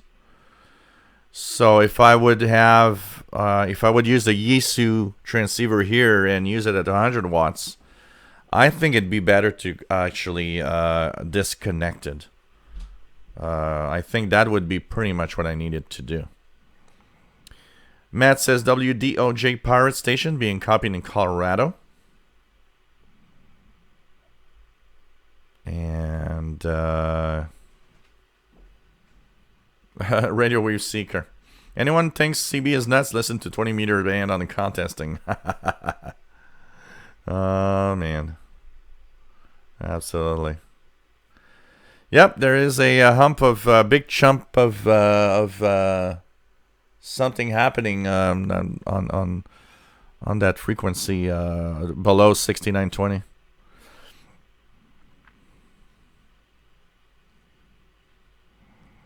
Hi, Mapper. Nice to have you here from Moscow. Pretty cool to have you on board. Been a long time. How are you in your part of the world? Hope everything is okay.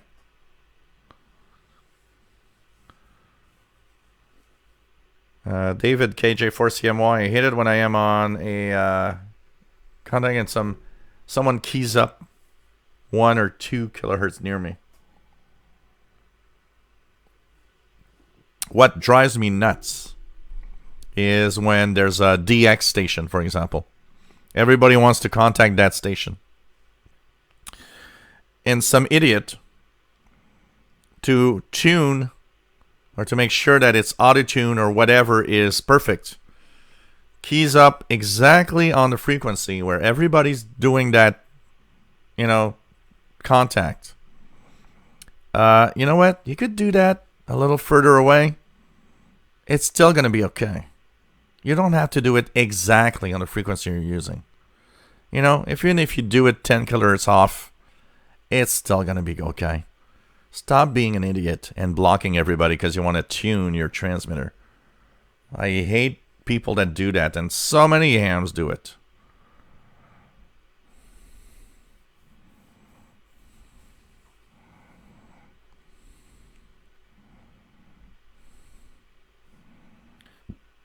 Matambali 6920 Pirate barely audible. Radio Wave Seeker, I wonder how the mini whip works. People are saying it works well. Any idea on that? Well, one example of that is the U20 SDR in the Netherlands that everybody can use. It uses a mini whip. It's one of the most sensitive radios I've seen. And I've seen many people actually using a mini whip and being amazed at it. From what I understand is the mini whip works really well if you are in a quiet location. But if you're in a noisy location, it's going to be a crappy, noisy antenna. And then you need better use like an MLA30 loop or stuff like that. But, Simon Templar, nice to have you here from Portland, Oregon. Always nice to have you here. Always nice to have you here. What else do we have? Isn't it that a little wide for Stanag? This is so huge, the signal that on 6 megahertz. It's kind of wide for a Stanag signal. William Conlon, I will stay shortwave. It's more interesting and cheaper. You start buying more radios. You know what? Even listening is not necessarily the cheapest thing in the world. You get home with a radio and then everybody gets mad. I remember somebody on Facebook posting a cartoon. So you see this, you hear the door. There's, the guy is getting home in the door, and you hear that he's actually put his keys in the lock. The other side of the door, his wife is waiting, and on the wall there's different tools to hit him, and one is like if he comes home drunk, and so on. But the one at the bottom is a gun. And it says new radio. So if he comes home with a new radio, that he's gonna get it. If you don't own a radio, what online shortwave would you suggest? I would suggest go to sdr.hu. sdr.hu. For a very simple reason. These are Kiwi SDR receivers. They are radio receivers online. There's a huge list of them there, and it's growing all the time from all around the world. It's really, really a lot of fun. So I'm going to share 2 places, actually. 3 places that I recommend, okay? So sdr.hu is the first one. Tune the radios there, and you can tune radios from around the world, which is fun, because by tuning receivers in different parts of the world, you can actually share or hear what you might not hear in your area. So SDR.hu is one. This is a good one. And I really use that quite often when I want to have fun. Then, the other one is the U20, University of Twente SDR in the Netherlands. So this one is also really, really cool. And this one is extremely sensitive.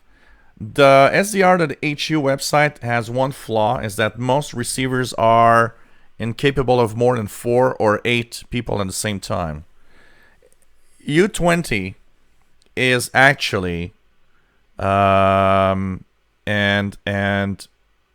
you can be hundreds of people there listening, and you won't get thrown off. It's super sensitive. It's a great SDR. And finally, one of the interesting places you can go to also is globaltuners.com. There's some receivers out there that can be tuned also around the world. The difference with Global Tuners is that most of the receivers are real radios that are connected and linked to the site. I should actually put this, put my ICOM. That's what I want to do right now, is put my ICOM. Maybe I should actually work hard on this weekend and put the ICOM on Global Tuners and have it online from Montreal. I think it would be nice. But these sites are great. And anybody that doesn't have a radio, or anybody that is wondering, should I or not buy a radio? Will I love this hobby or not? Well, you can try that. And that might actually have you eventually buy a radio. Radio Wave Seeker. Gilles always recommends the XH Data D808. It's less than 100 and it's a really solid performer. Absolutely. Mickey Dalmage, 6210. Oh man, it's strong here, actually.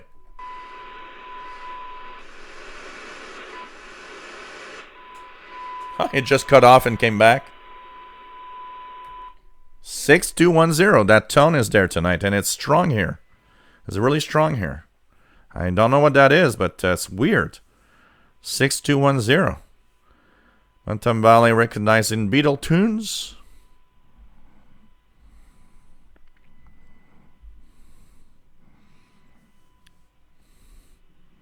Radio Wave Seeker owned the 808, and the only radio that came close was the Grenadier G5. The Grenadier G5 is an amazing radio, I gotta say. Johnny the Xer, nice to have you here. FT8 on 60 meters, 5358. Cool.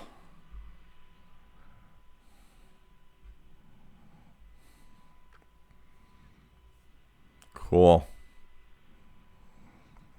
William, KC9TVN.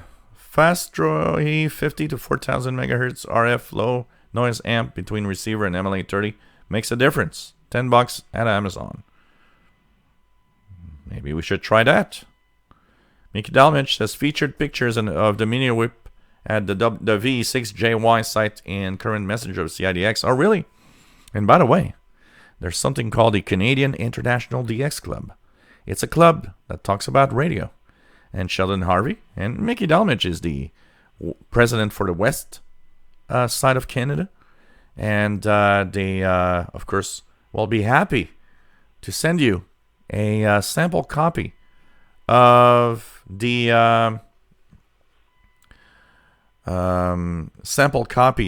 Messenger, which is a great little electronic publication every month. I actually am part of it. I have the Utility World column, and Miki is also part of it. And it's just great for anybody that loves radio. And you're part of the club at the same time. And even though it says Canadian International DX Club, you know what? It's not just for Canada. It's for everybody. So, why not ask for a sample copy at cidxclub@yahoo.com. So get a sample copy of the Messenger. And it's $10 a year, $25 for 3 years. I mean, it's great. If you want to see what it looks like, don't ask twice. One sample copy per email, per user. And ask for a copy and check out what it looks like. And why not subscribe? What else do we have? Matt says worldwide CWDX contests. Oh, it's this weekend. Absolutely. It's the CW weekend for contesting. That could be kind of a lot of fun, actually. That could be a lot of fun, actually. Yep, the work bands are always excluded. Absolutely. Brent, do you think the new SDR Play RSPDX is worth buying to replace the RSP1A?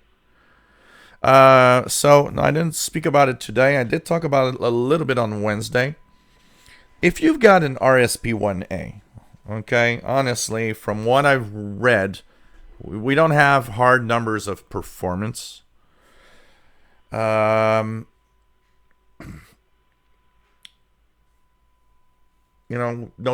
real tests of knowing, but from the actual facts and from the actual numbers that we see, if you have and own an RSP1A and your main interest is listening to shortwave or VHF, UHF, I don't think it's worth replacing your RSP1A with the RSPDX.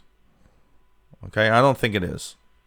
Spend that money in other things. Buy an MLA30 if you don't have one, or I don't know. If you are a medium wave, long wave DXer, if you listen below 2 megahertz, that's where the RSPDX will actually shine, and shine with other SDRs of the SDR Play. So the RSP Duo, the RSP2 Pro. It outshines them below 2 megahertz. And this is, I think the RSPDX is designed and thought of as a very low frequency DXer type of person. So if you DX the AM band and the long wave band, that's the one to get, because that's where you'll get the performance, improved performance. For the rest, what does it bring to a shortwave listener? Well, more antenna inputs. So for example, antenna inputs, rather than using an antenna switch, I would be able to have my W6LVP and our MLA30 loops connected at the same time and just switching through the software, stuff like that. So, if you're not a medium wave, long wave DXer, I don't see that much of an appeal to buy the RSPDX over the RSP1A. And if you're looking for a good SDR, don't want to spend too much money, the RSP1A is an amazing value, honestly.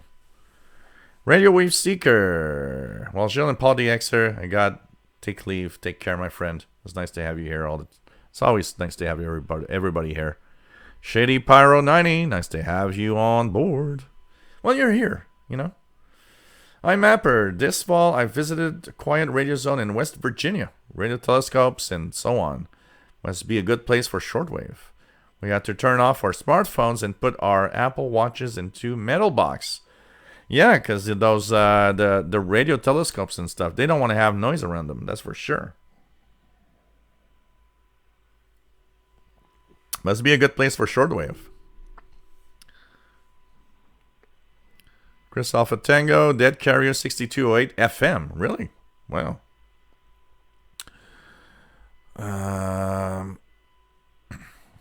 No problem, Chris Alpha Tango. By the way, if you are a moderator here, just out of curiosity, okay, if you're a moderator here on the Facebook group, and we're going to talk about the Facebook group again, there's a Facebook group attached to this channel. We now have the official SWL channel Facebook group that you can join and have a lot of fun. It's an extension to where we are here. It's the place where, when there's no live shows, you can actually join and continue and posting, anything you're listening to and so on. Show and, share pictures of your shack, radios and stuff. It's radio related. It's a place where we continue having fun. I post regularly, and a lot of people are posting every day logs or what they're listening to, or maybe you're listening to a signal and you don't know what it is. You got a question. It's a really fun group. It's actually a great group because I want one thing in here, and I'm warning anybody that would like to be a hole there. I want that group to be clean, to be nice, and everybody needs to be polite with each other. I will not accept, not even a hint of, laughing at someone because of a question, or I'll not accept that, and that person will be banned. I want it to be as fun and as cool as it is here in the chat. It's a great place, and we are here to have fun. We're not here to deal with people that just can't deal with our hobby being a fun thing to do. So you can join. Official SWL channel is the group. I'm going to actually share it in the chat. And you know what? If you're a moderator here, because the problem with Facebook is some of you are on Facebook, and you're a moderator here, but I don't know who you are on Facebook because you have a different name.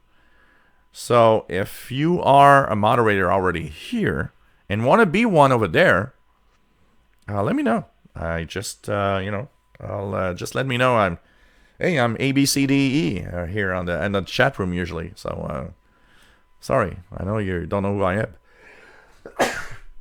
Sorry, guys. So it's great, and I just want people to have fun, and it's the only thing I want there. And I will not accept anybody that belittles anyone. I will not accept anyone. If you ask a question and that question can be replied to with, because remember, there's newbies in there, there's people that don't know much, and there's also great, people that know a lot, that have a lot of knowledge. We're there to help everybody. So, if you can help out, say, oh, well, you're asking all the time about what's here, what's there. Maybe here's a list of frequencies. You can actually compare that and try to find it by yourself a little bit. It's easy to fall into the, what's this, what's that? We can also, politely and slowly bring someone from another level and say, hey, there's these lists here. You can actually use those websites, and you can actually find it for yourself, things like that.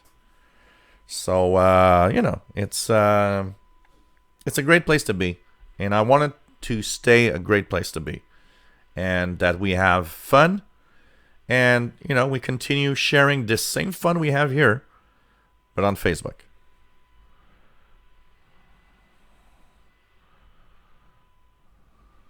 Oh, it's off. Oh, it's back. William Conlon.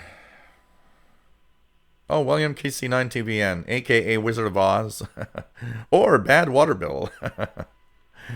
William Conlon, is the XH Data D808 better than the Stangeon ATS 909X? It's more sensitive, that is for sure. Because if the 909X is what I read all the time, it's like the 909 that I have originally. It's more sensitive, but both are amazing radios, and they all have their positive and their negative aspect to it. Okay, so but both are great radios, honestly. Sheldon Harvey says, seems like there are two carriers, one on 6210 and another on 6211. Huh.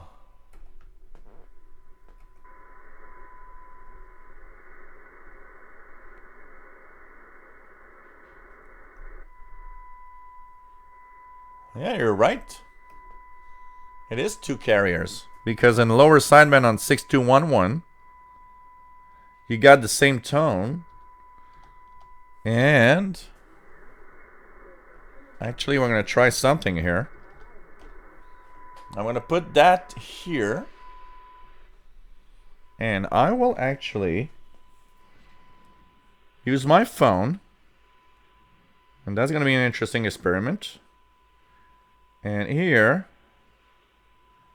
I will go and ask Google to play a 1000 hertz tone. 1000 hertz tone. If you use Instagram, Yeah, if you use Instagram and there's an ad, of course it's YouTube. There we go. Yeah, same tone. So that means it's two signals at 1000 hertz difference, 1 kilohertz. Because a 1000 hertz tone is exactly the same tone that we have here. So it's two carriers at the same time. Okay, kind of interesting. Yeah, I mean, if you don't have any RSP device, Brent, might as well get the RSP-DX. You get the same performance as the RSP-1A, plus added performance in the long wave, medium wave, plus added more antenna connectors, 2 SMA and 1 BNC. You know? Yeah, Kevin Wood, you also mentioned that. That's true on Wednesday. So it's actually two tones together. Let's, we're going to have a visual here by zooming. Yeah, it is two tones. There's actually three tones. There's something on... Okay, look at that, guys. We could see it on the SDR here. 6210 is in the middle. But look, 1000 hertz on the top. And on the bottom, there's something there. So it's three signals. 6209, 6210, and 6211. There's actually three signals here. Three signals here. Let's put our detective caps and try to understand what that could be. 6209, 6210, and 6211. Three signals actually in there. We could see it now.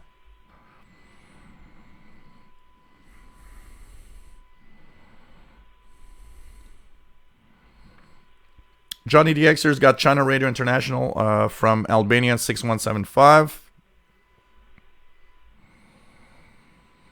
Max Estrong, Facebook page is like an all-night radio diner. Perfect gentlemen only. Absolutely.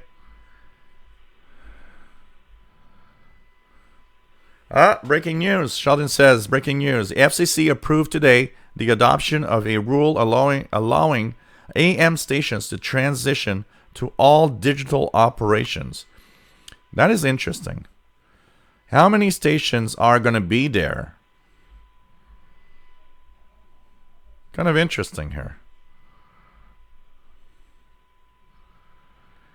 Daniel Teagarden, my cat's name is Paul. Joe Minton says, BB, I don't know. Don't know much. Love coming to these broadcasts because I learn a lot. Wanting to get my first radio soon. Cool. Chris Alpha Tango, Drifting Carrier had 6210, local Eastern US. Mickey Dalmich, see blips on 6209, 6210, 6211. Yep. Kind of interesting. No, B. Barnes, I have a Yisu FRG 100. Had to dig it out to see what the name was. It's a nice little receiver. You got a nice tabletop on the FRG 100. So it's kind of interesting. C. Johnson. Yes, I'm using the MLA 30 magnetic loop antenna.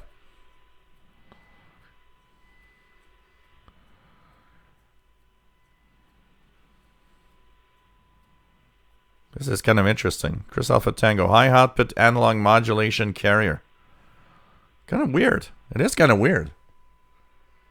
Three distinct signals. The center one is the strongest one with two signals, 1 kilohertz apart, upper and lower. That is interesting. Bullfrog 89, but what medium wave station would switch to digital? Nobody has digital signal receiver in cars or homes. There's a small subset of users that have HD capable receivers on medium wave, and that could technically listen to it. You know, there's one interesting aspect of that. Okay, is that have you guys, any of you guys, listened to medium wave quite a lot? Might have noticed in the last year or two, there are some stations, and there actually are some stations still yet that use an HD signal on the medium wave band. If you've listened to AM, medium wave DX, and DX a little bit, you might notice that some frequencies have kind of a white noise hash on them. Well, that white noise hash is an HD signal from the station you're listening to. There was a lot of it because I don't DX medium wave a lot, but I DX enough that I had noticed an increase in some kind of white noise at some point. And that's where I actually learned while checking out the internet that it was a part of an HD signal from these medium wave AM stations. But there's a lot less of them now. Why? Because a lot of stations actually complained about interference from the HD signal, because honestly, it's a white noise transmitted on the frequency. It can interfere with another station. So there's less of that available right now. When we talk about that FCC approval, is it that same hash, that same noise? Is it the same thing? Are we going there? There's not a lot of people with actually digital radios for AM, but there are some out there actually.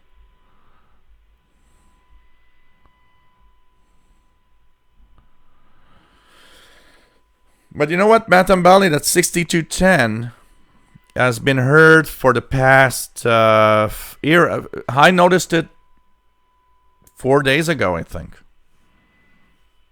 I noticed it 4 days ago because somebody mentioned it. And I went to see and I heard it. And it's been there, and it's been there almost 24 hours since. I mean, why would a pirate transmit a 1 kilohertz test tone? Honestly. I don't know. Just so that we all can talk about it? I don't know, it's weird. Honestly. It's really weird.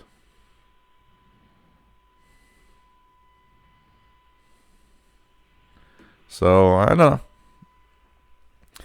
D. Matthews 87. Here in the UK, we have digital audio broadcasting, long and medium. Yeah, you got in Europe, you guys are more advanced.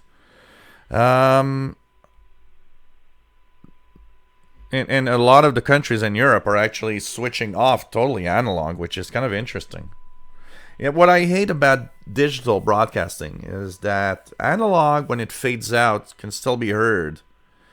Digital has that tendency to just cut off when it's bad. That's where I'm not sure. David in Barcelona has the 6210 carriers in Barcelona as well. I was wondering what they were. Pretty strong too. And he's sharing the Kiwi SDR. We could see it also. Not too far from his Q2H.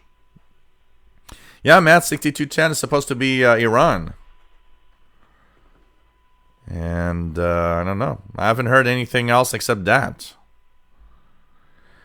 Yeah, it's like a HD signal overlaid, kind of overlaid on top. And it creates kind of a hash. So it doesn't prevent you from listening to your local station in analog. But if you have an HD capable receiver, you can actually listen to the HD signal of it.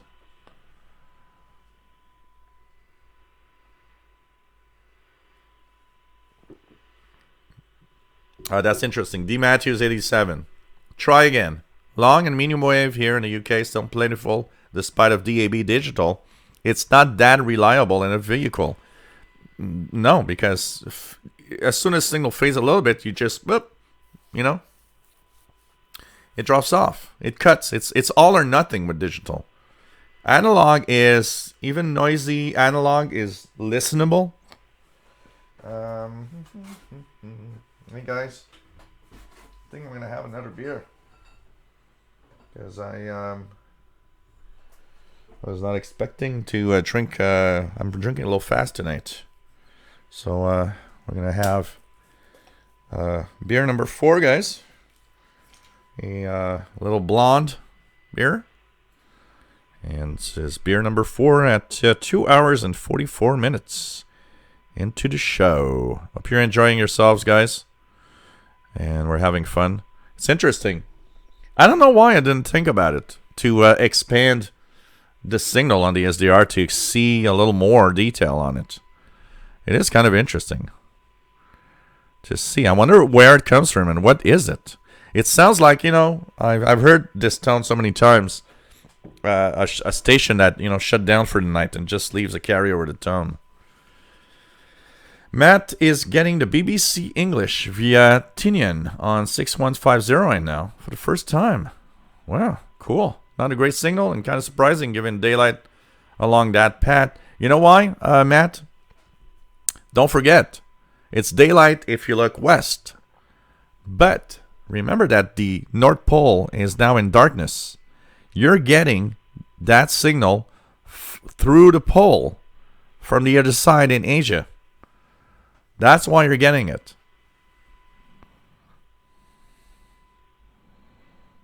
That's where you're getting it. I'm going to try 6150 for to see here. So I got a very, very weak one. And one thing that you can try, Matt, is it fluttering a lot? Is the signal very, very flaky, fluttering quite fast? That's also an indication that the signal is probably crossing the pole to get to you.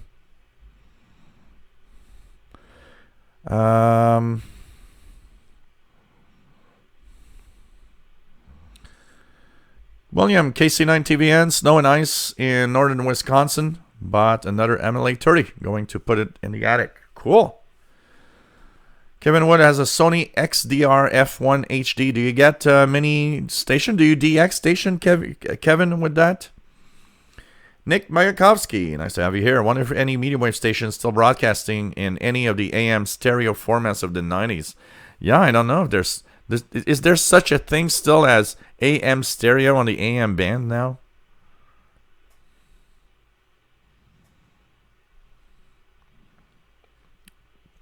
Like I said, Matt, it could be through the pole, for sure. Shitty Pyro 90s receiving 6210 on a France SDR, so it's kind of interesting.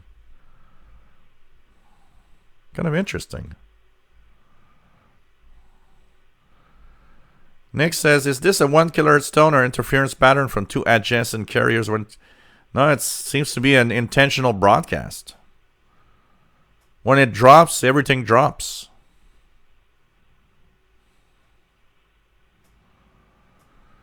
Gilles Neveau, here we are pretty rough and tough on our grid. It is extremely rare that a thunderstorm knocks off power here.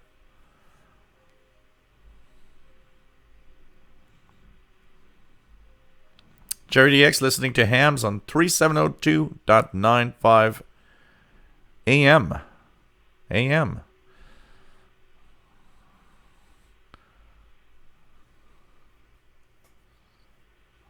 So it's along the gray line. That's why you have it. That's what we call gray line DXing. Gray line DXing enhances so much of the signal. And because that's often one way, Matt, that's one way that I often know if a signal is, from like east-west direction, for example, or through the North Pole, is that when a signal crosses the auroral zone, it often gives it a very fluttery and very fast fading. An example of that is Radio Thailand. Radio Thailand to North America broadcasts through the pole. It broadcasts. So when you get it, it actually is very fluttery because it comes through there. And when a signal is not that floater, usually it comes in more directly. So you are probably enhanced, because the gray line is one of the interesting effects of the gray line, is really, really enhanced propagation on frequencies. So that means there's a lot of stuff that if you tune the bands right now from Asia, you might hear actually a lot more things than just that signal. There's a lot of Asian signals probably getting to your area right now. So it's pretty crazy. It's the fun of and the mystery of all of this. Honestly, it's one of those things that is just amazing, and honestly enhances our hobby. And that gray line is something that is just so cool,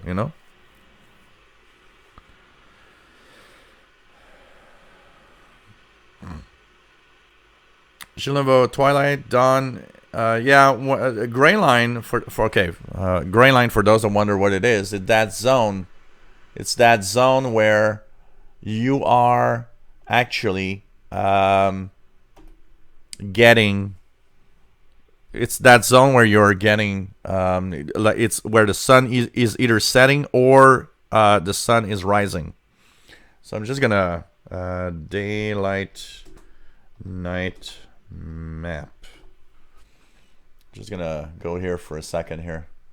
So we're gonna have that time and date map here. So gray line right now is like this, and so this is the exact gray line right now. So these are the zones where the sun is setting. So we see that half of North America is in the gray line, Asia is in the gray line there, and at the top also the gray line crosses just above Alaska, for example. So that's when you're near that zone here. All across that area, signals are often enhanced, and it's crazy what you can actually listen to on that. With that, gray line enhances pretty much every frequency you might be listening to. Gray line is that period where you might DX that exotic station that you never hear because you were there at that moment in that time. And because gray line changes, because this is the gray line that is typically winter, in the next month it's not going to change that much. But summer, winter, spring, fall, that shape changes. So the gray line moves. And so you're not always in the gray line zone at the same time as another part of the world. As we change season, that gray line moves, and that means you will DX things at a certain moment in time that you will not DX at another time. And this is the cool thing about gray line. It is the cool thing about propagation in general. I mean, we just have all of that happening, It's just crazy.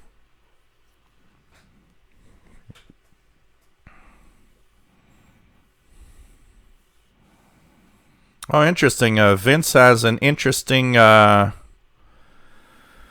you share? Do you have the article you can share, Vince? It'd be interesting to see that. So 6210 could be Iran jamming Armenia. Something like that since November 19th. So it's brand new. And it could be Iran jamming Armenia. It could be a jammer, absolutely. You just put a transmitter there and jam whatever you don't want to have on the bands. Vince, so thanks for the infos, Vince. It's really nice. Joseph, nice to have you here, and says this is a great explanation. Thank you. Cool.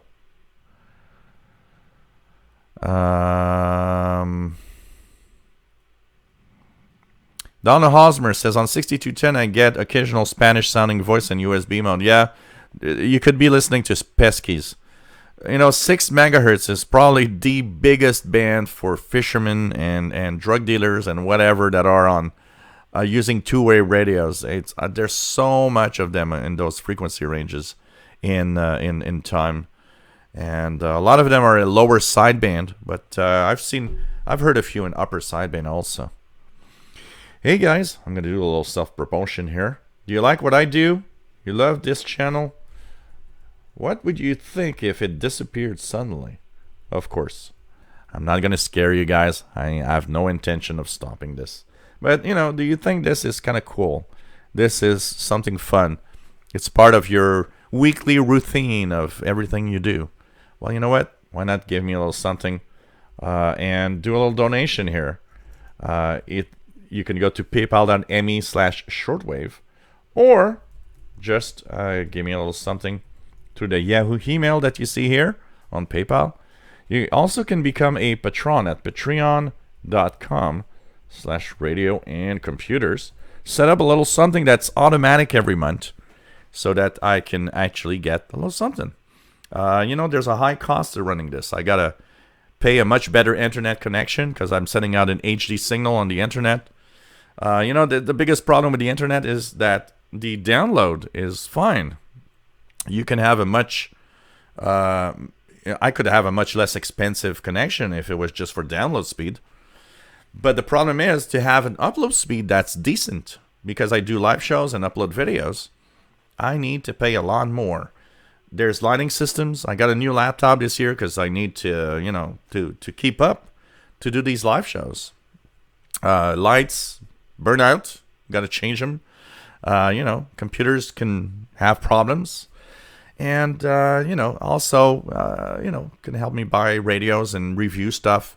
A lot of you enjoy the reviews that I do, but, I'm not a millionaire, so I can't buy every radio I see on the world. Because if I would be a millionaire, I probably would own every radio that exists in the world. But all of that, all your donations are helping tremendously and maintaining this and helping out. So I want to think of a little something. You might think about it as a yearly subscription, as if this would be, the time of year where you're subscribed to something. And you give a donation once a year. It's fine. Whatever you want to give, it doesn't matter the amount. I've had so many people say, well, I wanted to give just, $2, but I'm kind of shy. Don't be shy. If everybody would give $1 or $2, it would be great, Remember that there's a very small amount of you out there that are actually donating. And, I don't want to do that. There's a lot of people saying, why don't you have the super chat? Why don't you have live shows that are only for people that donate? I don't want to have that type of thing. I don't want to have or exclude people because they can't afford being here. Because I know that a lot of you can't. The number of emails of people saying, you know what? I feel a little bad when you ask for donations because I can't. My financial situation just, I just can't.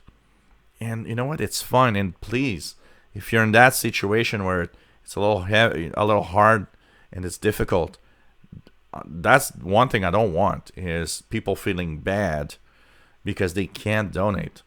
Don't feel bad for that. Okay, I like it's fun to have donations and everything, but I ain't. I'm not rich, but I'm not technically poor either. It's like just okay. It's just okay. I don't want anyone to feel bad because they can't donate. And I want to thank everybody that have donated. And hey, maybe you're watching this for the first time saying, wow, this is so cool. I got to help this guy. Why not? And I hope you enjoy this shortwave show. Okay, what else is there?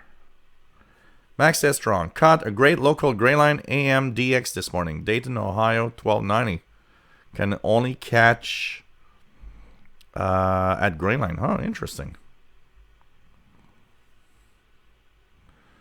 What else do we have? Oh, yeah, it's really... electromagnetic pulse is really to unplug everything.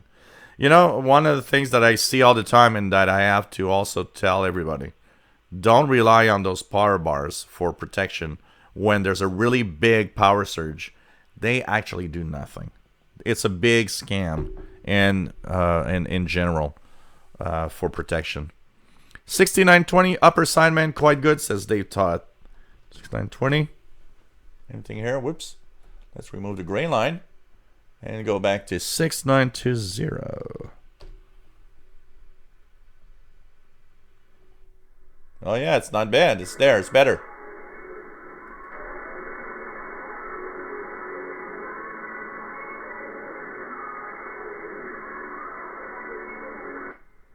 $69.20 coming in pretty well. 6920 WDOJ Pirate. Current Patch DX, nice to have you on board. It is fun that it's live, absolutely. That's for sure.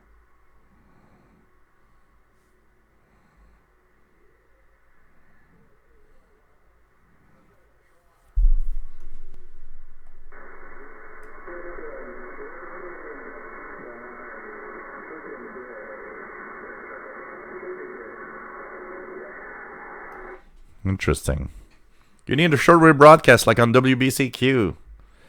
Yeah, you know, I've thought about it so many times. So many times. Is it worth it? Would it be fun? I know that I would probably have fun, but you know, it costs money, so I would need to have a regular source of income to actually do. You know, I don't know. Matt says, I had already confirmed this via Ottawa Kiwi SDR, but I'm currently getting CHU both on 14670, 3330. So if they were on 7850, I would get it as well, but nada. So they're probably off.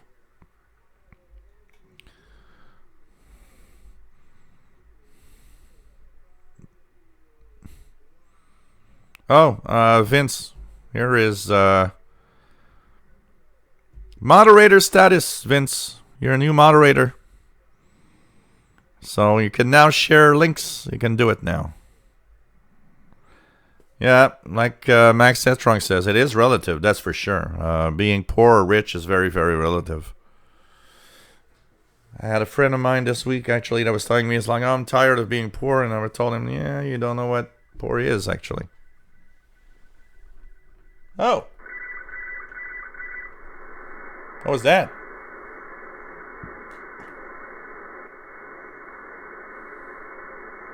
Sounded like some slow scan TV, but it just, you know.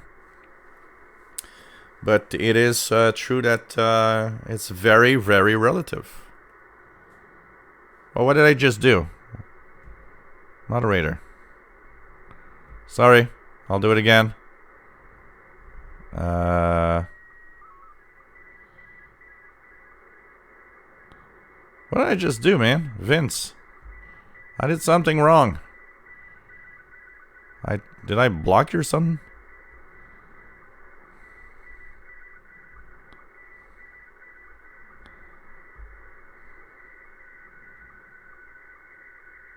Okay, moderator. Vince, you're moderator. I think I blocked you.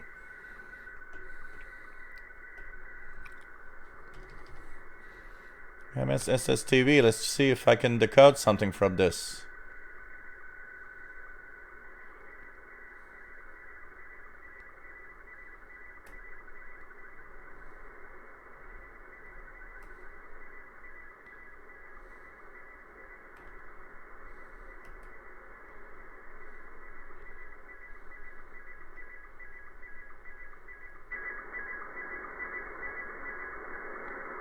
Seems a little off.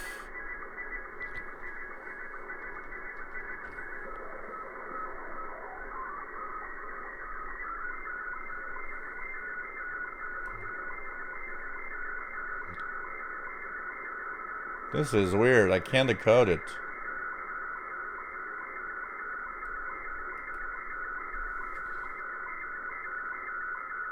This is weird.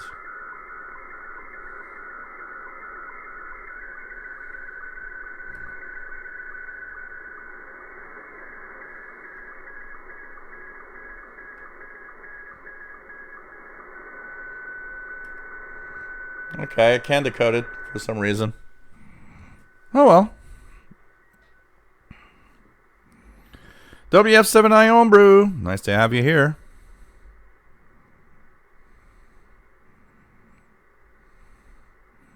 I'm so sorry, Vince. I blocked you. Okay, I'm going to check something here. Because I see that.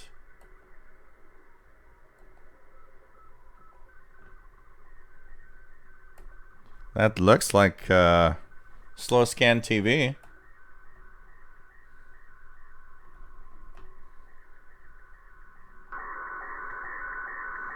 It's not getting the audio. Wait. Options.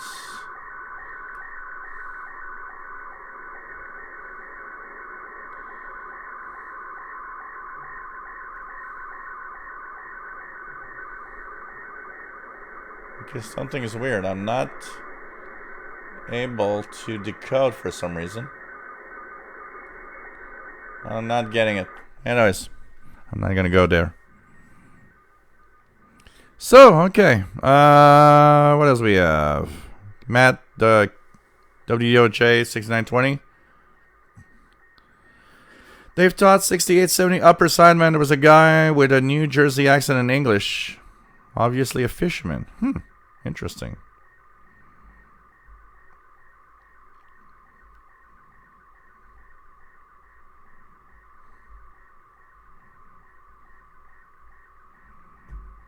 Okay, here it is. So here it says...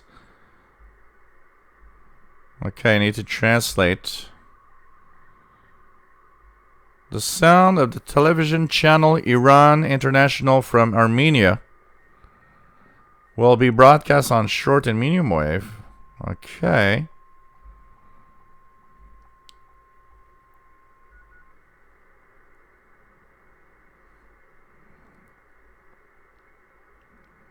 Just check it out here.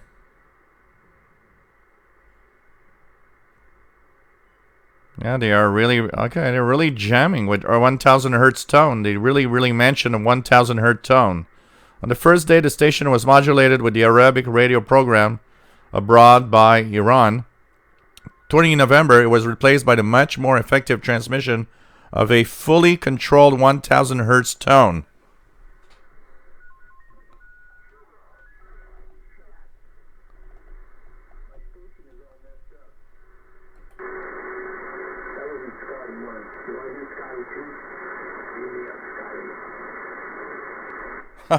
He just said, beam me up, Scotty. And Scotty is a slow scan TV mode. Okay, this is interesting. Thanks for sharing, Vince. Very cool. Does FLDG do slow scan?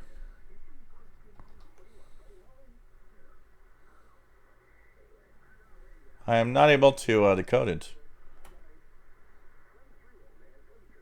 7.3 says... There's a Miss STV in here.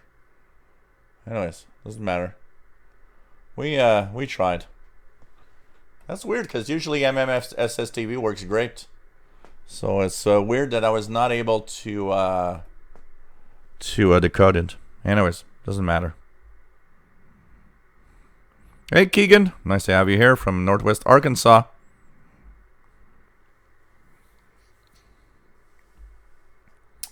Pretty cool. So it's kind of interesting. So those are really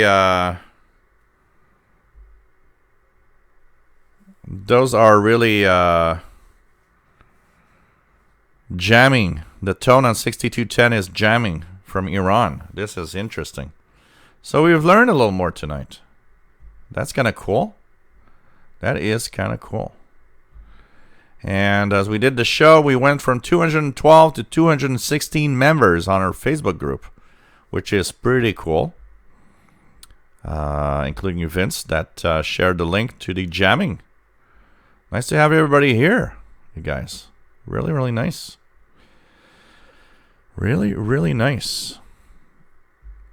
So, that's cool. PageMaster currently have 28 SSTV images. Cool. So, hey guys, We've been on for 3 hours and 10 minutes. Hope you enjoyed the show today. I'm going to slowly take it easy and, go and, I don't know what I'm going to eat. Maybe some pasta. Something like that. We're going to check it out. I want to thank everybody for being great fans of the show. It's always a lot of fun to be here. If I would not have fun, I wouldn't be here. So it's one of the cool things about this is the fact that we are all a bunch of guys that are having a lot of fun radioing and DXing. And it's kind of cool, So we're here twice a week, remember, on Wednesday at 7 p.m. Eastern, 4 p.m. Pacific, or 0 UTC. And we are here on Friday at 3 p.m. Eastern, noon Pacific, and that's 20 UTC. Yes, it does go by really fast, David. Honestly, every time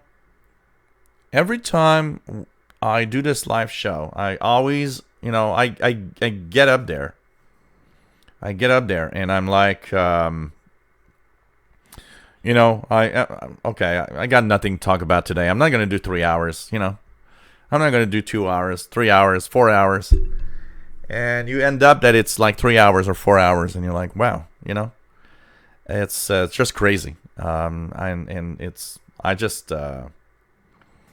Keegan, sorry for that. You just came here. But thanks for everything, guys. Thanks for being great fans. Thanks to those that have donated. It doesn't matter if you can't donate. Please don't feel bad about it. And we'll be back next week with 2 other shows. Don't forget, Sunday, we have Haynes in Greenwich. Nice to have you here. We have the International Radio Report at 10:30 a.m. Eastern. That's 15:30 UTC. You can stream it live via TuneIn, via any most of the apps that actually have radio stations that you can broadcast or podcast or receive streaming from.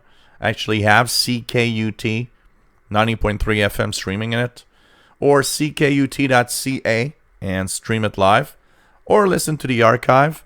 Hey, Sunday is 32nd anniversary of the International Radio Report show. This is a milestone. Hey, Sheldon's been doing that for 32 years. Incredible. I'm glad to be there. I've been there for a year and a half now. So it's really cool. So take care, everybody. I love you all. Stay safe. And see you next week for 2 other shows. And thanks for being here and being great fans. Once again, don't forget, there's the official SWL channel Facebook group. So if you got here and you're like, yeah, well, now the show's over and I don't know what to do, you go to the Facebook page and you post what you're listening to. You share with others. You show us pictures of your radios. And we just have the same fun we have here, but on Facebook. So take care, everybody. Stay safe. Love you all. And see you soon. Have a great... Yeah, I just showed backing up. Have a great weekend, a great week, and see you next week, guys. Whoops. Bye-bye. It's always messy. I don't know. I never get used to the fact that you got to move, to the other side that you always think of on the camera. Bye.